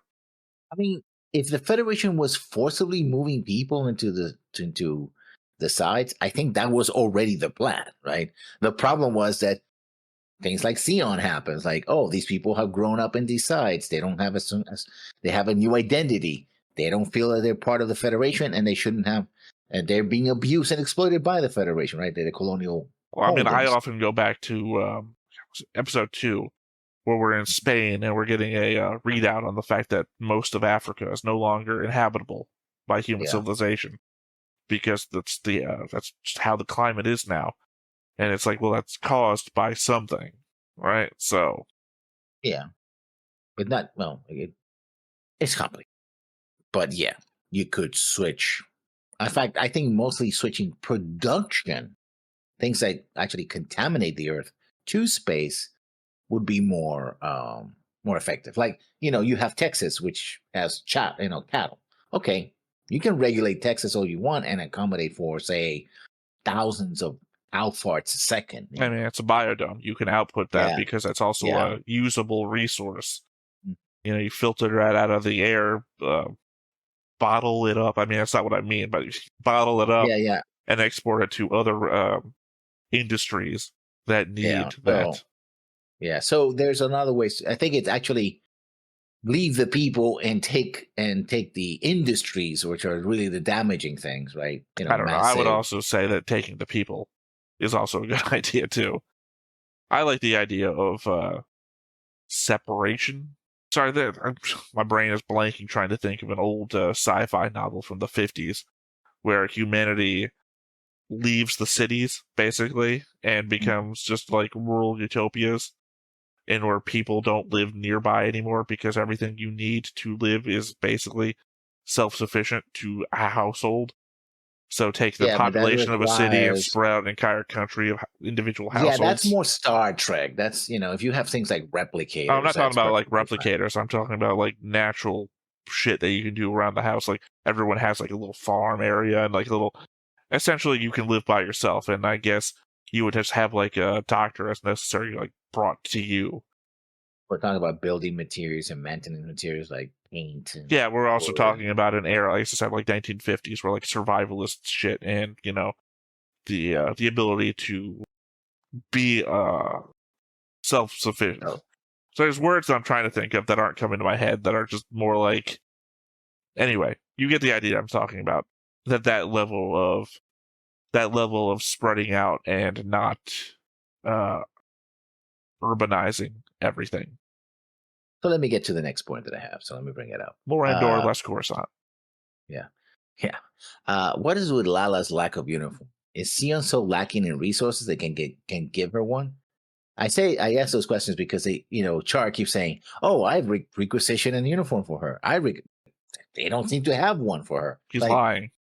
I know he's lying, but it's like he's hot for it. The fact that he's lying. Stepsister. Stepsister. Well, I'm saying joking when I say stepsister, that he views her as a Sayla substitute is what I've been saying this whole time. So I'm saying stepsister. Okay. But the fact that everybody buys it, yeah, Char said that we don't have the everybody was like, yeah, Casila's like, no, give her a uniform, but everyone else is like, okay, sure, whatever, Well, because everyone he also says it to is basically Char is their superior, so everyone's like, that's a bit weird what she's wearing. He's like, fuck off, and they're like, sure, yeah. So you have no more notes? No, that was my last one. See. And this one is also kind of comedic. It's like funny how Char gets a theme song. He gets his own theme song, including the chorus being Char. In the battle, he almost dies without even knowing he was under attack. Because Amuro sees Char, fires a beam, Lala blocks at one of her bits, and that's what happens. Char was like, we don't even get a shot of Char going like, did I get somebody shot at me? He was just flying like, okay, never mind. It exploded. He was like, he would have taken out because the beam rifle is supposed to take out entire ships in one shot. We've seen it before, so at least he would have either heavily damaged the Gale, or destroyed it outright because he was aiming for the midsection as well. I mean, I don't know about that. Gilgog has also been able to apparently deflect beam sabers, which is the thing that takes out everything. Mm-hmm. So it seems pretty effective armor wise. Yeah, I also but later on, he gets his arm ripped off very easily. So, I mean, that's just, I don't know. It's just a thing. Yeah. I also think the theme song is pretty dumb. Yeah. It's a weird thing because I'm watching it and I don't hear anybody saying anything, but on the bottom of the screen, the little translation bit, it's singing a song. Yeah. I can hear there's a song going on, but I don't hear any vocals. So I don't know what the fuck these vocals are coming from. Yeah, I heard the vocals. At least when I Yeah, so I'm talking about when I rewatched it, I didn't hear any vocals. I just kept reading and it's doing the thing that some of these shows do, which is horrible. I think Across Frontier does it, where they put the song right. No, it's not Across Frontier. There is some show that I'm watching that does it though, where they put the song right there. No, it's Magic Knight Rayearth. They put the song right where the subtitles are for the text. So it's just like, I can't tell which sometimes is who's saying what if I haven't heard the lyrics before to know that the lyrics are saying a thing differently. And the thing is, sometimes you have like two sets of lyrics because you get the romanized Japanese lyrics on one side of the screen, usually on top. And then you get the English translation of the lyrics while somebody's also talking or whatever. So it's like it becomes a jumble, right? Well, thankfully this time it was closer to Rayearth, which is to say there's no Japanese lyrics on the screen. It's just all the same thing. It's just, unfortunately they're both on the bottom. Well, sometimes the way they do it is they do one line, which is either the English or the Japanese or vice versa. Well, you're talking about the way Frontier does it. Yeah. So yeah, those were my notes. All right. Well, I guess with all that said, it's time to just go ahead and hop on into it. But before we get started, make sure that you hit the like button, hit that subscribe button, comment down below to feed that algorithm. On top of all that, if you want to watch more shows like this, unfiltered, uncensored, and uncut, as well as some early access stuff, you can check it out over on the Patreon. It's just $5 a month, but hey, no pressure. There's zero pressure in order to do that. It's just a little bit of extra support, and it would be greatly appreciated. We're checking audio and subtitles. I always forget how loud it is before. Yeah. I have it at 68% here, so. Oh, I usually have my volume at like 20 to 15. On my TV, I mean, where I'm listening to everything. Yeah. It's more so that I was listening to The Edge of Sleep, the Markiplier Netflix series. was an audiobook that got made into a thing. And for some reason, I had that turned up to like 35, 40. So, double the volume that I'm used to. Yeah.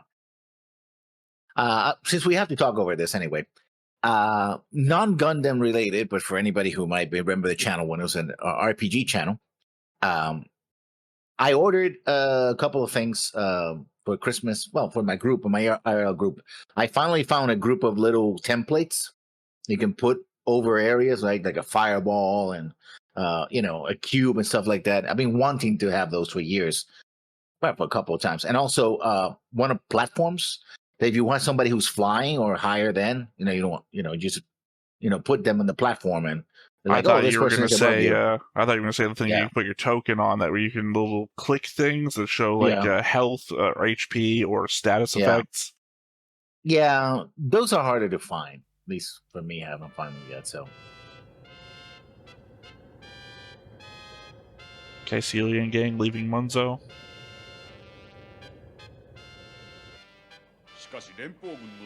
No, I guess we're on the Great Zabi. Finally. Or Great Degman. となれば直接我が本国を強襲するでしょう。あのレビルなら考えそうなことです。だからこそ戦争回避の努力をせねばならぬもの。そのためのソーラシステムです。一挙に連邦を葬ってみせますよ、父上。できるものかい。なあ、ガルマン。デギンザビ公王は自らの意志で everyone was the same. Yeah. 広告を発信した。無論ギレンザビ総帥の知るところではない。I wonder what that means. The man is losing it? Well, I mean, he's not losing it. He is like the one with the most it of them all.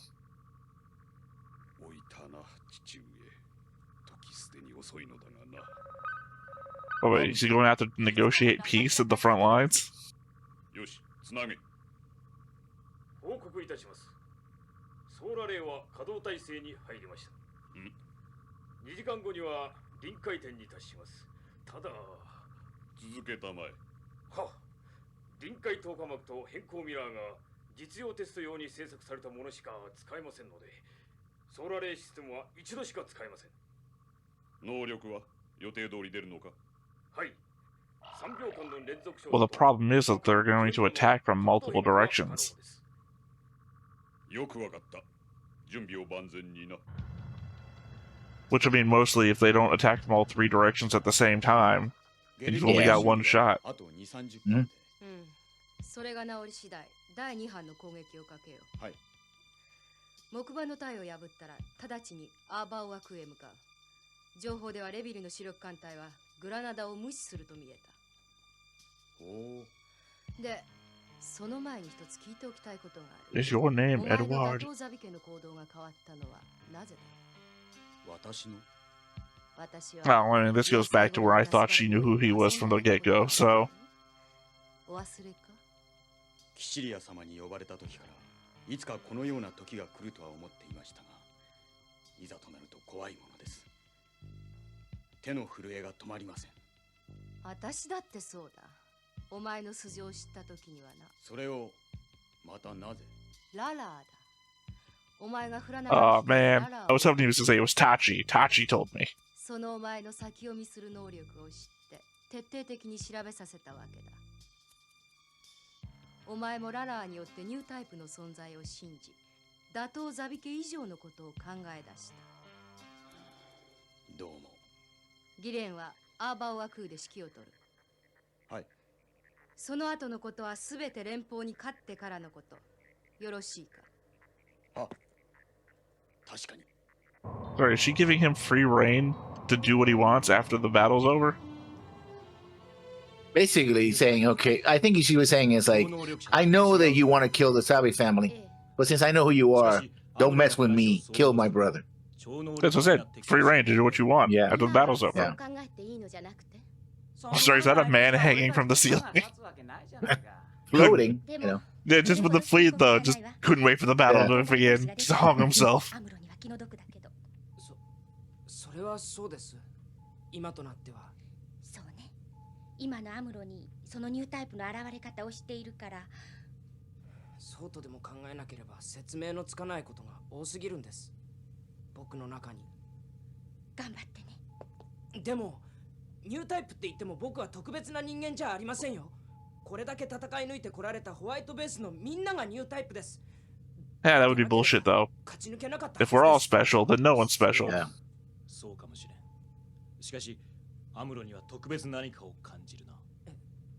ええ、否定しません。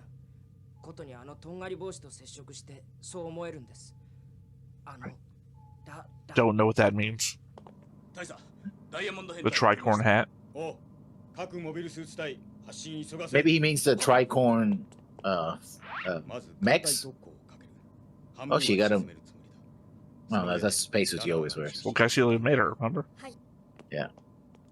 No, but she always wears a spacesuit, so. 今度は私がララーの命令に従う。大佐。 Oh yeah, also the last time on told us she was going to die, so. Oh, that's a death flag right there. Also, not seeing her as a Sailor replacement. Unless, well, he did say Sailor was beautiful. You can say that about your. Not the way he said it. No. I literally just watched a whole comedy sketch about how distant is your fourth sister, or your fourth cousin. She's like a fucking model. What is a fourth sister, really? I keep saying sister, I mean cousin. Well, he's stuck with his sister now. Wow, guy on the left is really old. Yeah, they're scraping the barrel with him. 我が軍人はここに固定。シャア大佐、発進30秒後に援護射撃を30秒かける。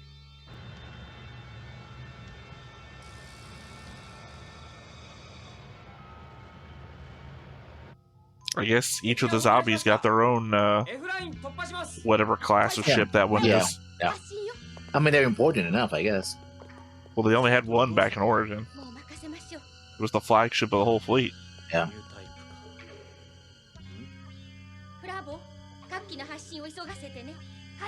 I legitimately have no control over that, Mirai.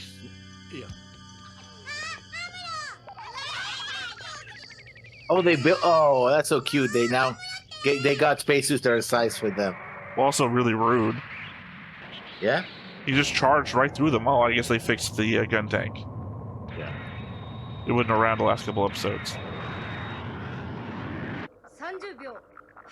Send out the balls.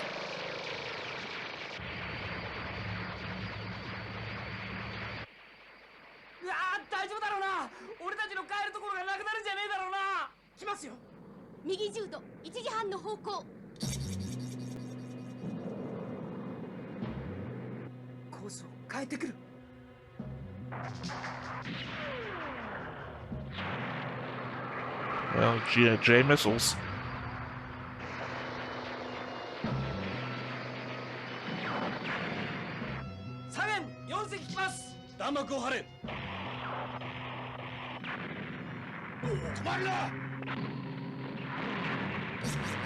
We haven't seen Mulligan in a while.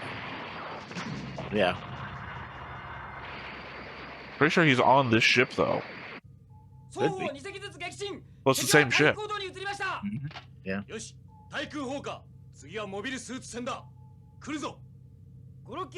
So the people I care about the most are the little nobodies that I know the names of that have been around for a long time. Yeah. The main characters ain't gonna die. The nobodies. Nobody's always dying.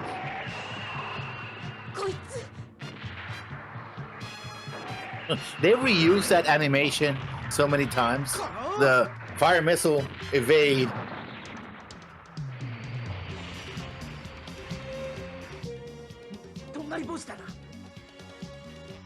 The Gelgog? No, it's the Yeah. Elmeth? Oh, the Elmeth Yeah, is the tribe. Yeah. Yeah.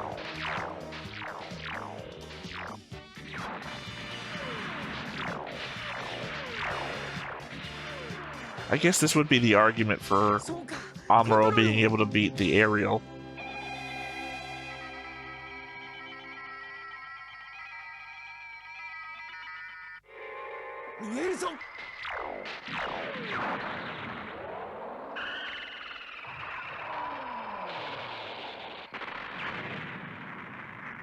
The thing I don't like about this is the fact that we know Lala can also see like 15 seconds into the future. Yeah. So Shouldn't she be able to, like, dodge?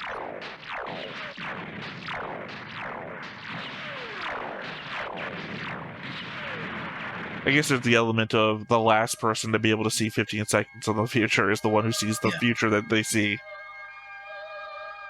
Yep.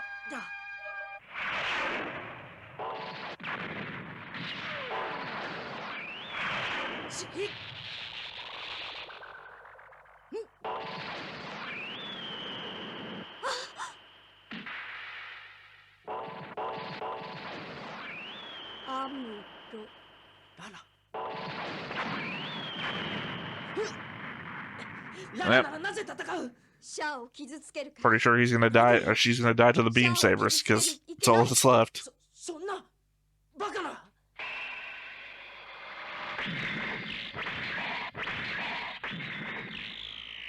Also, these things have long-range beam capabilities on them. Why are you running them right at him?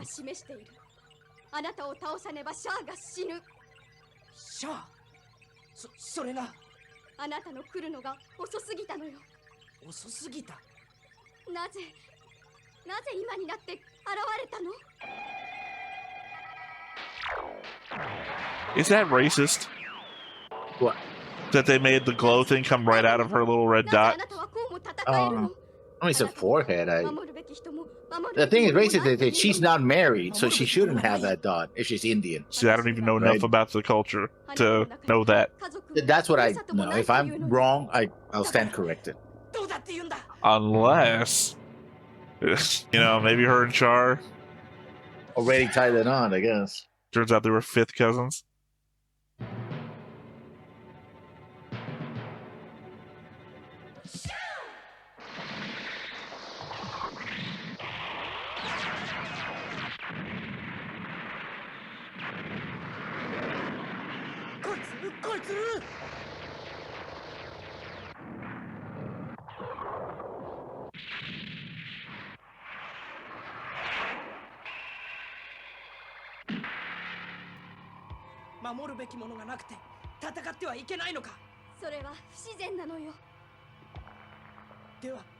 That'd make any sense. Yeah. Should we fight him in order to defend something? Well, it's unnatural sentence made no sense. Yeah.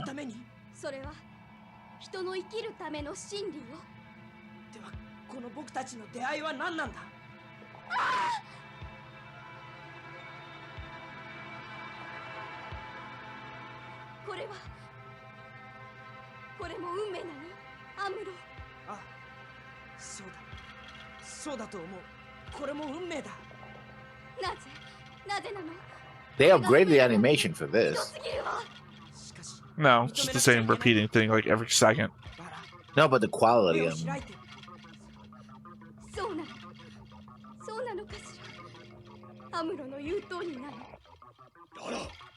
Well, just show us every fucking new type. Somewhere off screen, Cameron.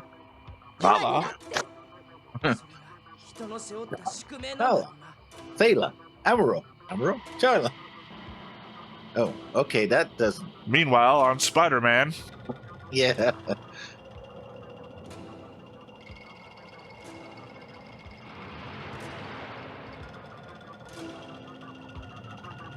How much LSD was Tamino taking? Well, I mean, Tamino wasn't the animator, so. I mean, he was the director, I guess. Like, make it more freaky. Make it more like 2001. Which.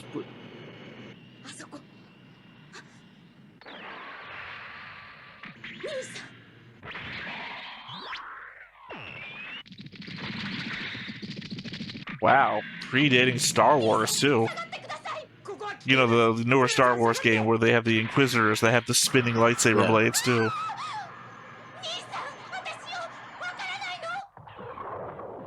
I'm gonna say no, you can't.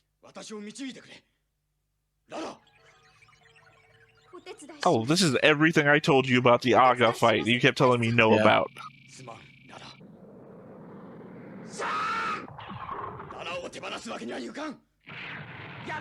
The narrator says different. are you surprised about? Literally everybody cuts your shield in half. 大佐、近づきすぎます。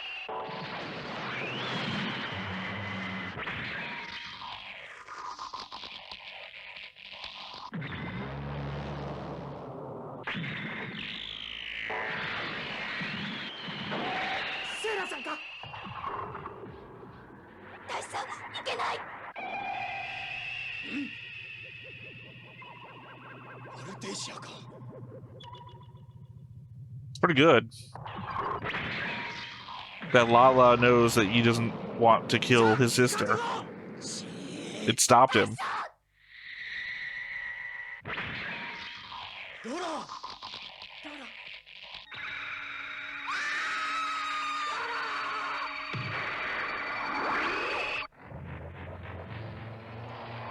I feel like I've seen this before. Amuro's drowning in regret. 人は変わってゆくのね。私たちと同じように。そうだよ。ララの言う通りだ。アムロは本当に信じて。信じるさ。君ともこうして分かり合えたんだから。人はいつか時間さえ支配することができるさ。アムロ。 I feel like this is where Gundam 00 gets this idea from.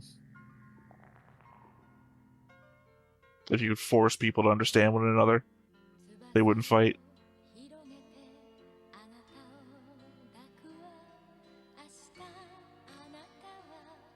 And yeah, for Gundam 00, I said force people to understand each other. Yeah, the problem is the forcing part. That's the Impetus of the whole show. Mm. So please sleep now, Amuro. No, Amuro's not the one sleeping now. no.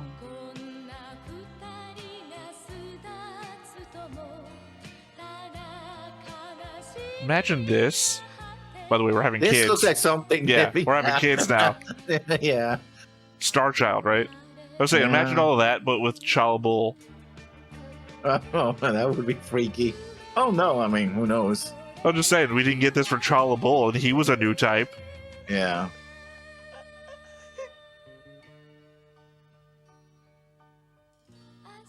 Yeah, I kind of expect that Char should be like right behind you, like kicking you in the back of the head.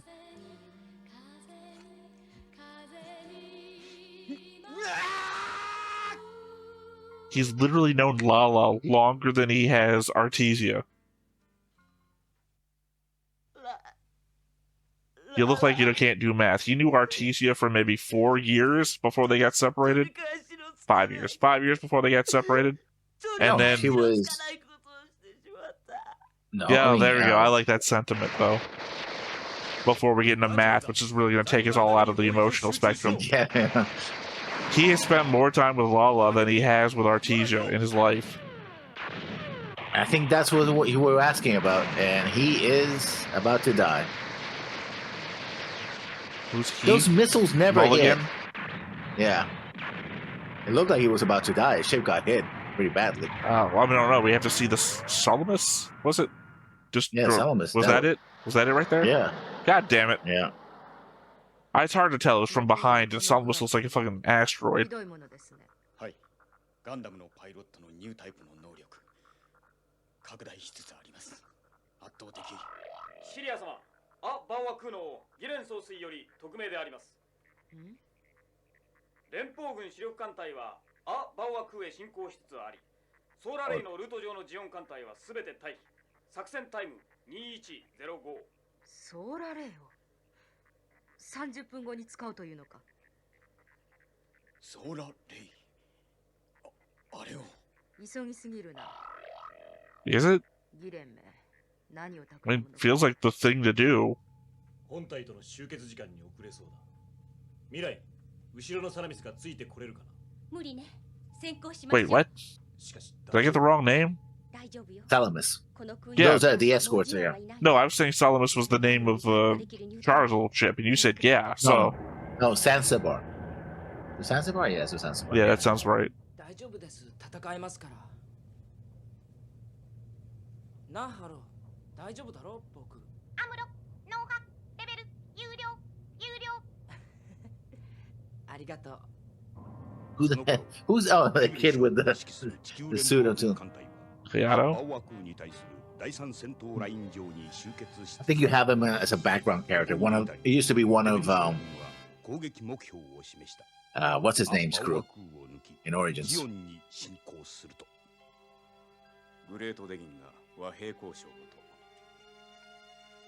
Oh, I was right.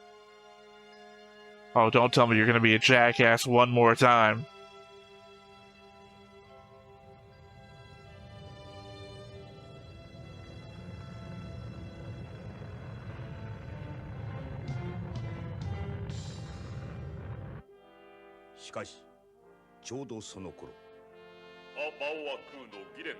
Oh, you're gonna kill your dad.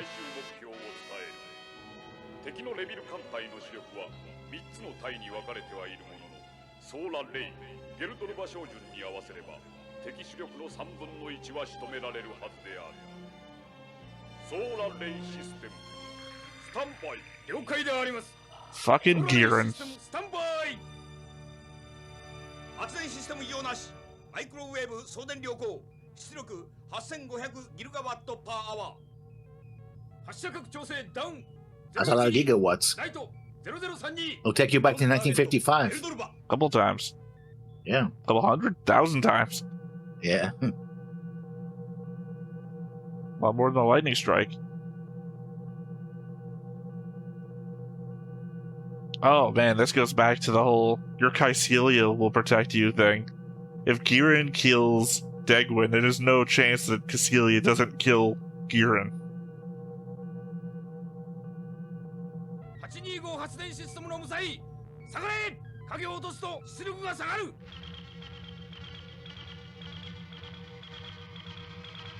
That's a familiar noise.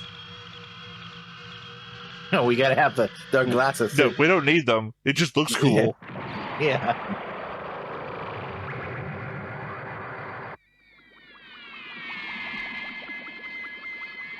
Here in this moment of sacrifice, at least I can think that jackass rebel's gonna get his at least too. 人の鬱が溶けていく。あれは憎しみの光。 Thanks, Obi-Wan. It's as though I heard a million voices cry out, and then were suddenly silenced. ギレンとキシリアの総国だけがジオンを窮地に追い込んだのか。 Yes. 生き残った地球連邦軍は最後の特攻をかける。シャアも立つ。アムロもまたララーを追うかのように。機動戦士ガンダム次回宇宙要塞。 Fucking narrator. 君は生き延びることができるか。 Narrator essentially just said it's gonna look like Naruto. It's gonna look like Amuro is gonna die, but he won't. Yeah. Well, almost. Almost means Almost. won't. But you kind of thinking about that. It's like the ending of every episode. Will you survive? You tell us who survives and does every time the episode ends. So why are you asking the question? You tell me that guy's not going to survive. That guy's not going to survive. So I guess by proxy elimination, everyone else does. You already answered the question, right? I guess they just doesn't mean the people in the show. Will you survive Yeah, till the next survive, yeah. episode? My God. So impactful that I died of a heart attack. Are they not? I wonder if they're not going to show Degwin dying. 'Cause, I mean, literally, Degwin right at the end, still going Yeah. over Garma's death. Uh-huh. Not Dozel's, unfortunately. Never Sasro's. Apparently, if you watch this show, you never even know Sasro existed. Yeah. Yeah, I guess the only trade-off I get here is that Rebel will get it too. I hope. You hate Rebel so much. Well, that it's I mean, like- I don't hate. I really, really don't like him. But you gotta think how much of this is Rebel's fault. I mean, we already had that discussion. I think that, had they not dropped the colony on Earth, I think Again, that Rebel. you are what's wrong with Seed. Remember, if you kill one person, then the people who want revenge for that one person will find and kill you, and it's a never-ending cycle. You're arguing against the message of Gundam Seed. I'm arguing against allowing mass motherfucking murderers to get away with it. There's a limit. I'm not saying kill everybody in the colonies. I think blow up. we already know that they all knew that they were going to hang from the gallows for what they did. Yeah, the leadership. Yeah, so who's getting away with what exactly? It seems like we're all knowing that the tribunal would come. The tribunal would not come if they had peace, because there was no stipulation that they had to try. There was no stipulation. There was no negotiation. Literally, we don't know what the terms would have been. But you're unwilling to talk at all. You're like, no. Let's send all of our kids into the war to make sure that they pay. I know. Okay, would Degwin have given up Girin?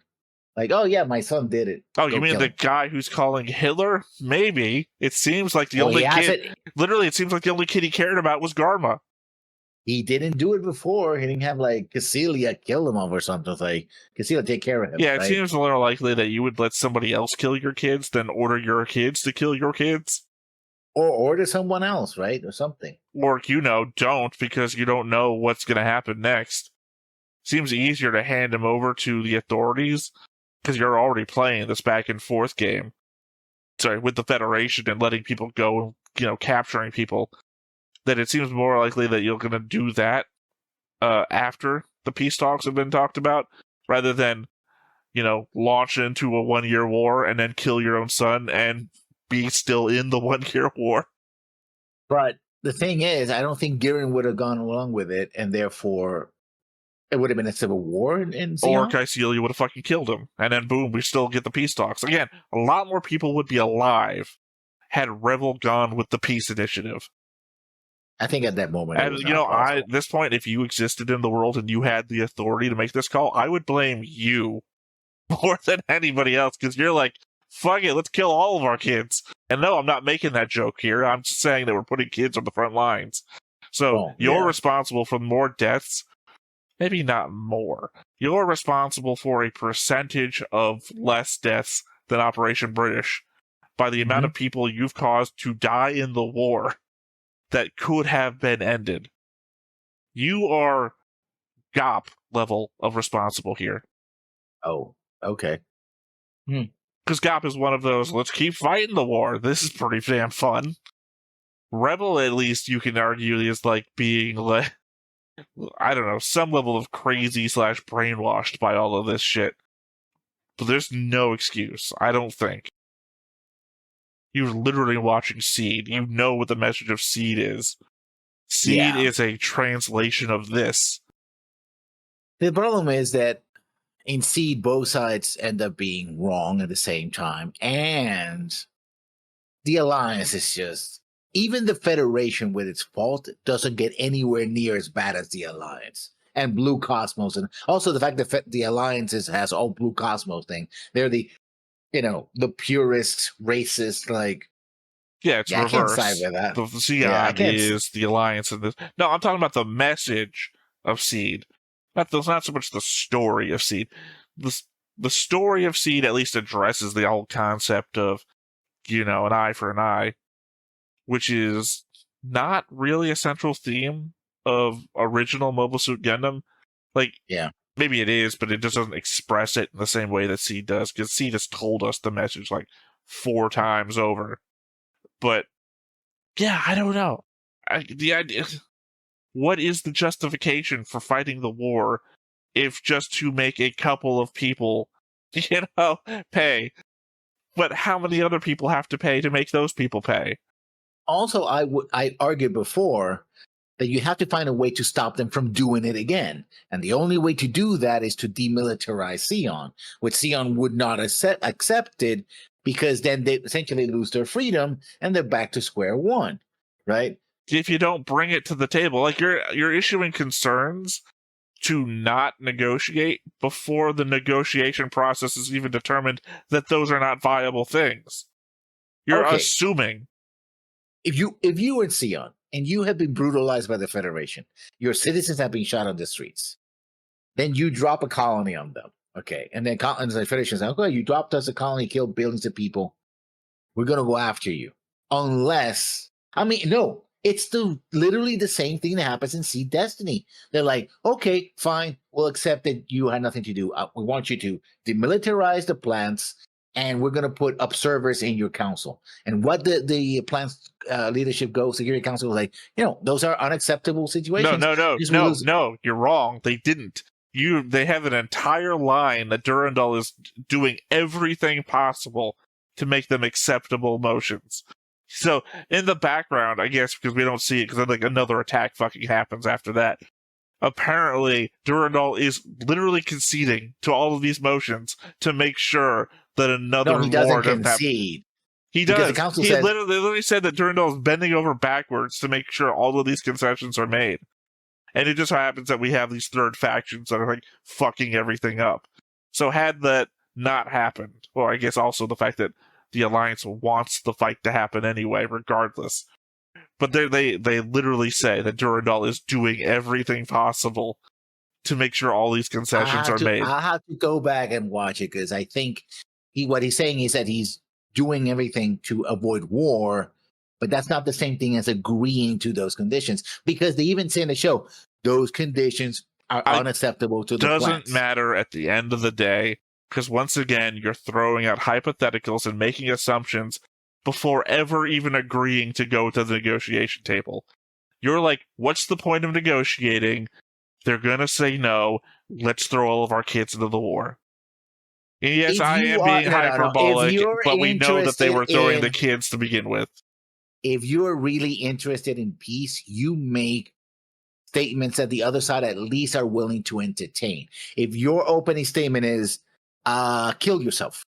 Like, I don't want to do that. Nobody literally said that. There was no opening statement. He literally killed his own men to break Rebel out of prison, orchestrated an entire cross-the-aisle plan to get him back to the Federation, to then start the peace negotiations, which Rebel didn't do.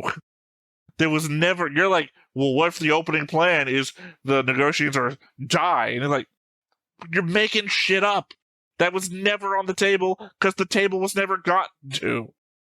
He sacrificed a lot to get Rebel back to the Federation so that they could talk out peace negotiations.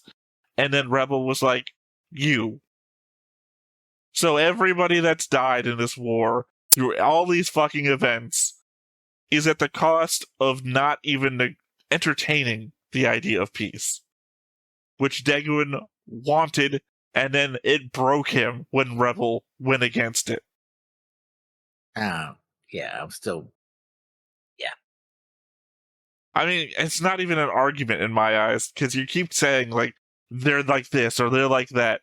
Sure, maybe, but we will never fucking know. They never got to negotiation. I know, but I think it's still... The whole thing is... You can say a thing is self-evident, but it's only self-evident in hindsight. We are talking hindsight because all this happened. No, it didn't happen. We never got to the peace table, so we don't know what would have been self-evident as a standpoint of the Zeon negotiation team. The problem I see is essentially any negotiation would have one side or the other completely surrender. Either the Federation surrenders to Zeon demands and essentially lives under the terror of another station being dropped on them whenever they decide, oh, we're not going to put up with this.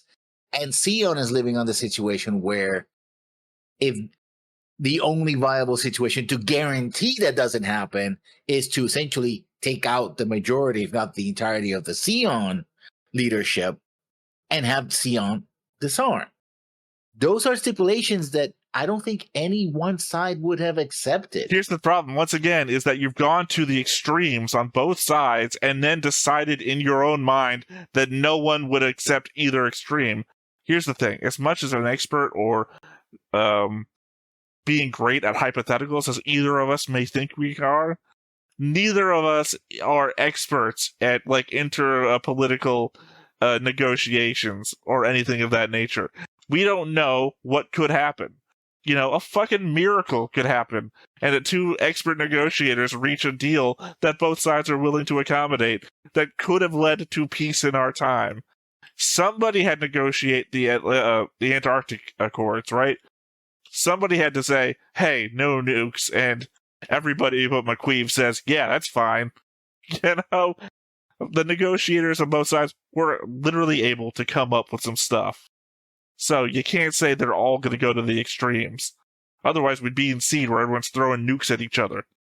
The problem is that the show starts with an extreme situation. Mobile Suit Gundam starts with but an extreme situation is the thing that causes you to back up and take a step, right? That's usually what the extremes do. You don't start with an extreme, typically, to wander into another extreme. You take an extreme and you're like, oh my god, what have we done? And that's the moment where you're like, that's when we stepped back from World War III. Or, some of that nature. You don't always go from, and then that's when we eliminated all of mankind. It doesn't always have to be a dystopian future scenario. Well, it's literally, that is the start of Star Trek. We had World War III, and that caused us to reevaluate. Yeah, because there's nobody left to... I mean, there's nobody left. There's an entire human race still alive. Yeah, still but nations... less. You might say it's like less than half the population. Oh, it reminds me of something. I'm just saying that's the time to take a moment to reevaluate. And you're like, well, it only happened to us. Thank God. I think that's like the moral quandary that you come to when you're like sitting in front of the big red button.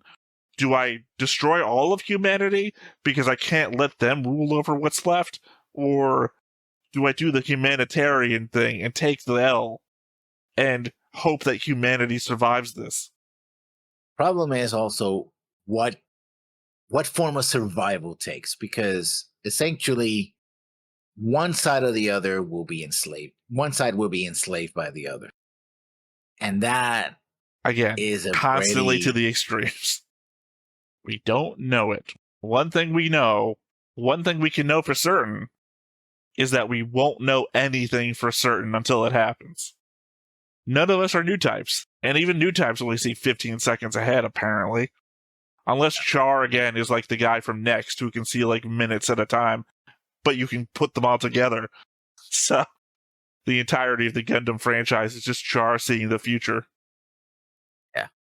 Anyway, those are my thoughts. Yeah, Rebels and ass.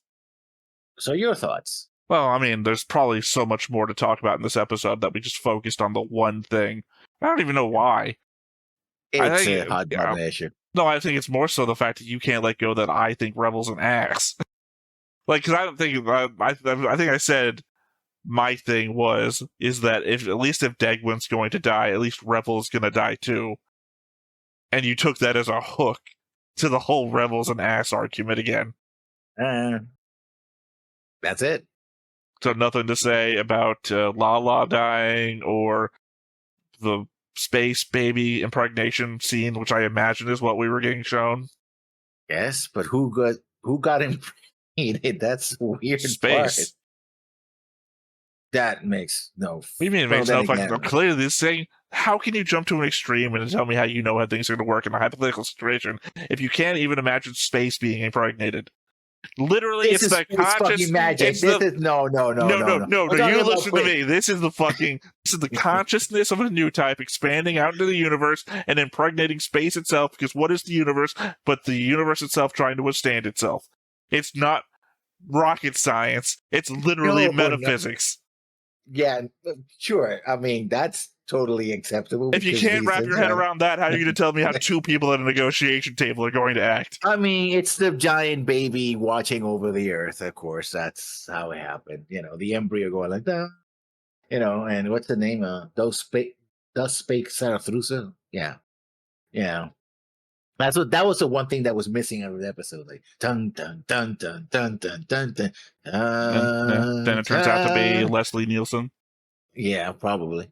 Well, the thing is that he was going to kill. That fight is very interesting because Char was about to kill his sister, and Lala tells him not to because she knows how important Artesia is. Ironically, to Char. Well, yeah, the same way that she did to him when he was fighting Aga, which is the thing you argued against us all along. And it's like, this is literally what she does, and now here she is doing it again. Well, Char even tells her to command him in that way. So it's constant references back to Aga. Yeah, but I think the thing is that it was partially what she was doing, but also partly the fact that he was a new type, and that was he has new type reflexes. Yeah. So he has the ability to act within the time frame of her telling him what to do. Yeah. Right. So just that's like it. he did with Aga. By the way, I'm going to love everybody who's here just for Mobile Suit Gundam has no idea what the fuck Aga is from Origin. This is the problem you also face when you like watch stuff forwards and you're like, oh, they're watching Origin. They must clearly know everything that was released before Origin. Well, you just tell them how wrong they are about stuff. Like, fine. So that fight was very interesting, right? And Psylocke was saying, "Oh, do you know I'm your sister?" It's like, does he? He's never seen you in the cockpit, you know. Seen you in the buggy, but never seen you in the cockpit. It's just some guy who's flying. Last person that was in the cockpit that got torn to pieces was what's his name? Sluggard. So you know. Sorry, Slugger was in the G Fighter when he got pincered and there's nobody named out. Slugger unless you're talking about Little Slugger from Paranoia Agent. What's We're his talking name? about Slugger. But that wasn't my pedantic argument. My pedantic argument I was trying to think is the G-Bull and G-Fighter one and the same, or are they two separable items? Well, they treated as separable. If they're separable, then the G-Bull got destroyed with Slugger, and then she's flying the G-Fighter now. I think the G-Bull is when the Gundam is connected to it, and it's the G-Fighter without it. I'm not really sure. That was the hesitance in what I was about to say, because we saw... I forget which thing it was. It was the big Zom, wasn't it? That grabs it and then breaks it open, and that's when he comes flying out, implying that it got destroyed. But if if it's one thing, then they put it back together, and now she's flying it. But if it's two different things, then she's flying one. Because the G Fighter is core fighter plus the tracks and the expansion, it's all around the core fighter thing. So it's like, you know, if they got a new core fighter, so they've done shuttlecraft with Voyager. Yeah, they've got as many core fighters as they need. Also, the whole Kycelia knows who Char is, which I thought from the beginning anyway. Well, not the beginning. Like episode 11, when Char is at a bar just drinking, and then Kycelia sends an agents for him. So she wouldn't be. I don't know. Like, she could have just been going for Char, but I'm pretty sure. Also, the element of Origin when Ramba and Haemon kind of just surrender them. Well, no. When they surrender themselves to Kycelia. That I always thought that was the point where they turned, and that's when they joined Zeon because they had no choice in order to get Casval and Artesia and Jimba to Earth. So she would have known everything back then. Yeah, she's like, I could search these crates. And it's like, okay, you know. But she didn't. She said so, right? Which would also then imply where Tachi gets his information from. Yeah. Though odd that Tachi wouldn't have mentioned anything. I guess Tachi doesn't know Sayla's on White Base. No, he wouldn't know. Well, he's fighting White Base, so I just kind of assume, former intelligence officer might know something. Well, it depends on how. I mean, he might have been demoted, or he got picked up by Ramba. It's like, oh, you're one of my loyal men from way back. Come join me to fight. He wasn't, though. He was just some guy that was in his part-time defending the Eden Club from nobody in particular. No, but Ramba recognized him when he went down there. It's like, oh, hey, it's you. It's like, he kept bad-mouthing the guy. Even though like a loyal guy, because his loyal guys go off and join Zeon, and he's like, fucking traitors. Because even Kozan's like, I joined Zeon to be able to fight alongside you. And he's like, oh, you fucking shouldn't have done that. So, because he's not in their pocket until the end of that episode. Yeah. So, I guess the implication that I guess Kycelia's not keeping up with the movements of Sayla for Tachi to have known where Sayla was. Maybe he found on his own way, but... No, he didn't. That's the point. You must have lost where we are on this discussion. That Tachi didn't know Sayla was on White Base. No. Well, he knew she was in the hospital. Yeah, that's been during Origin, though. We're talking about post-Origin Tachi. Later, yeah. I mean, with everything that happened there, in fact, I mean, to this very end, they're still calling Trojan horse. So, even though they should know the name of it, White Base. So, Oh, they already did that before. yeah. Where they talked about White Base and Trojan horse in the same sentence. They just prefer Trojan horse. Mm-hmm. But there's that. I guess those were all the important bits. I don't remember very much from actually the beginning of the episode. Oh, I mean, Deadwing leaving and basically Gearing's like, oh, I don't know you're there, but oh, hey, Alpha. It's very interesting because he sends a message to all the fleet saying, we're going to fire the laser. But of course, he doesn't send the message to his father, right? Like, hey, get out of the way. We're going to fire this laser, except for the person who should know this the most. I mean, it's less interesting because he changes everything right at the end anyway. So not telling them anything doesn't change the fact that he's already changed where and when he's firing it. Because it doesn't matter where he went. He would always have changed the target, yeah. Yeah. Also, I think he's setting up Zeon to lose. Garrett? Yeah. For the purpose of killing his dad, I guess, and I don't know if he knows Rebel is there or not. Because he's saying we'll take out a third of their fleet. Where the previous plan was to hit all 3, in passes and take out essentially almost all of their fleet, or I guess as much of it as possible. Yeah. So instead of taking out as much as possible, you can take out 1/3. We don't know how much Zeon forces are left to fight with, so the implication is that he could be throwing the fight for temporal power. I think he's still convinced that he can win, though. Well, yeah, but Giran is the worst one for that. Yeah. Giran is literally the one who's been told since, I say young age, he still looked like he had gray hair back then, to work on manipulation. Yeah. I would assume that his move would be kill his dad, negotiate for peace that keeps him in power. Except that we know that he's a supremacist, so... Well, yeah, again, that's the argument, is that before he's like, we'll only negotiate for power. I mean, we'll only negotiate for peace once we've got them completely under our heel. Yeah. Because Degwin kept wanting to negotiate for peace. Like, we gotta stop this bloody war. And then he's like, well, no, it doesn't matter that we're winning. We could be winning more. But now, I feel like now that they're literally back at Munzo, right, and they're using their own Banshee in their own self-defense, he's got to be seeing the writing on the wall and be thinking, well, those plans are done. Least I can do, though, is stay in power. I can see Cassilia doing that. I don't see Garen. Garen's just too much. He's too deep in the sauce, basically. Literally the opposite. I do not see Cassilia doing that ever. Cassilia's move is literally put on a wig and blend in with the general population. Cassilia, who's that? Never existed. That's Cassilia's move. I've probably got like a whole spy network, even if they take over Zeon and they put all of us under, lock and key. I'll be good. I'll be, fuck, I forgot her name. C name that she was. Hammond? No, the C name. Back when she was in Von Neumann. Oh, yeah, she had another name, but I forgot what it was. Yeah, like I said, that's Caecilia's move. Wears a mask all the time so nobody knows me when I take it off. Yeah. All right, well, I guess that's it for this episode. Once again, I have been Theta. This has been Lessons. We've been Stoneface Reactions, and we will catch you next time. Bye-bye. Hey everybody, thanks for watching another Stoneface Reactions. If you have an idea of another video we could go ahead and watch, go ahead and put it in the comments down below and we'll add it to the wheel. Be sure to like, comment, and subscribe and let us know what you thought about this video, what parts you liked. And until then, we'll see you next time.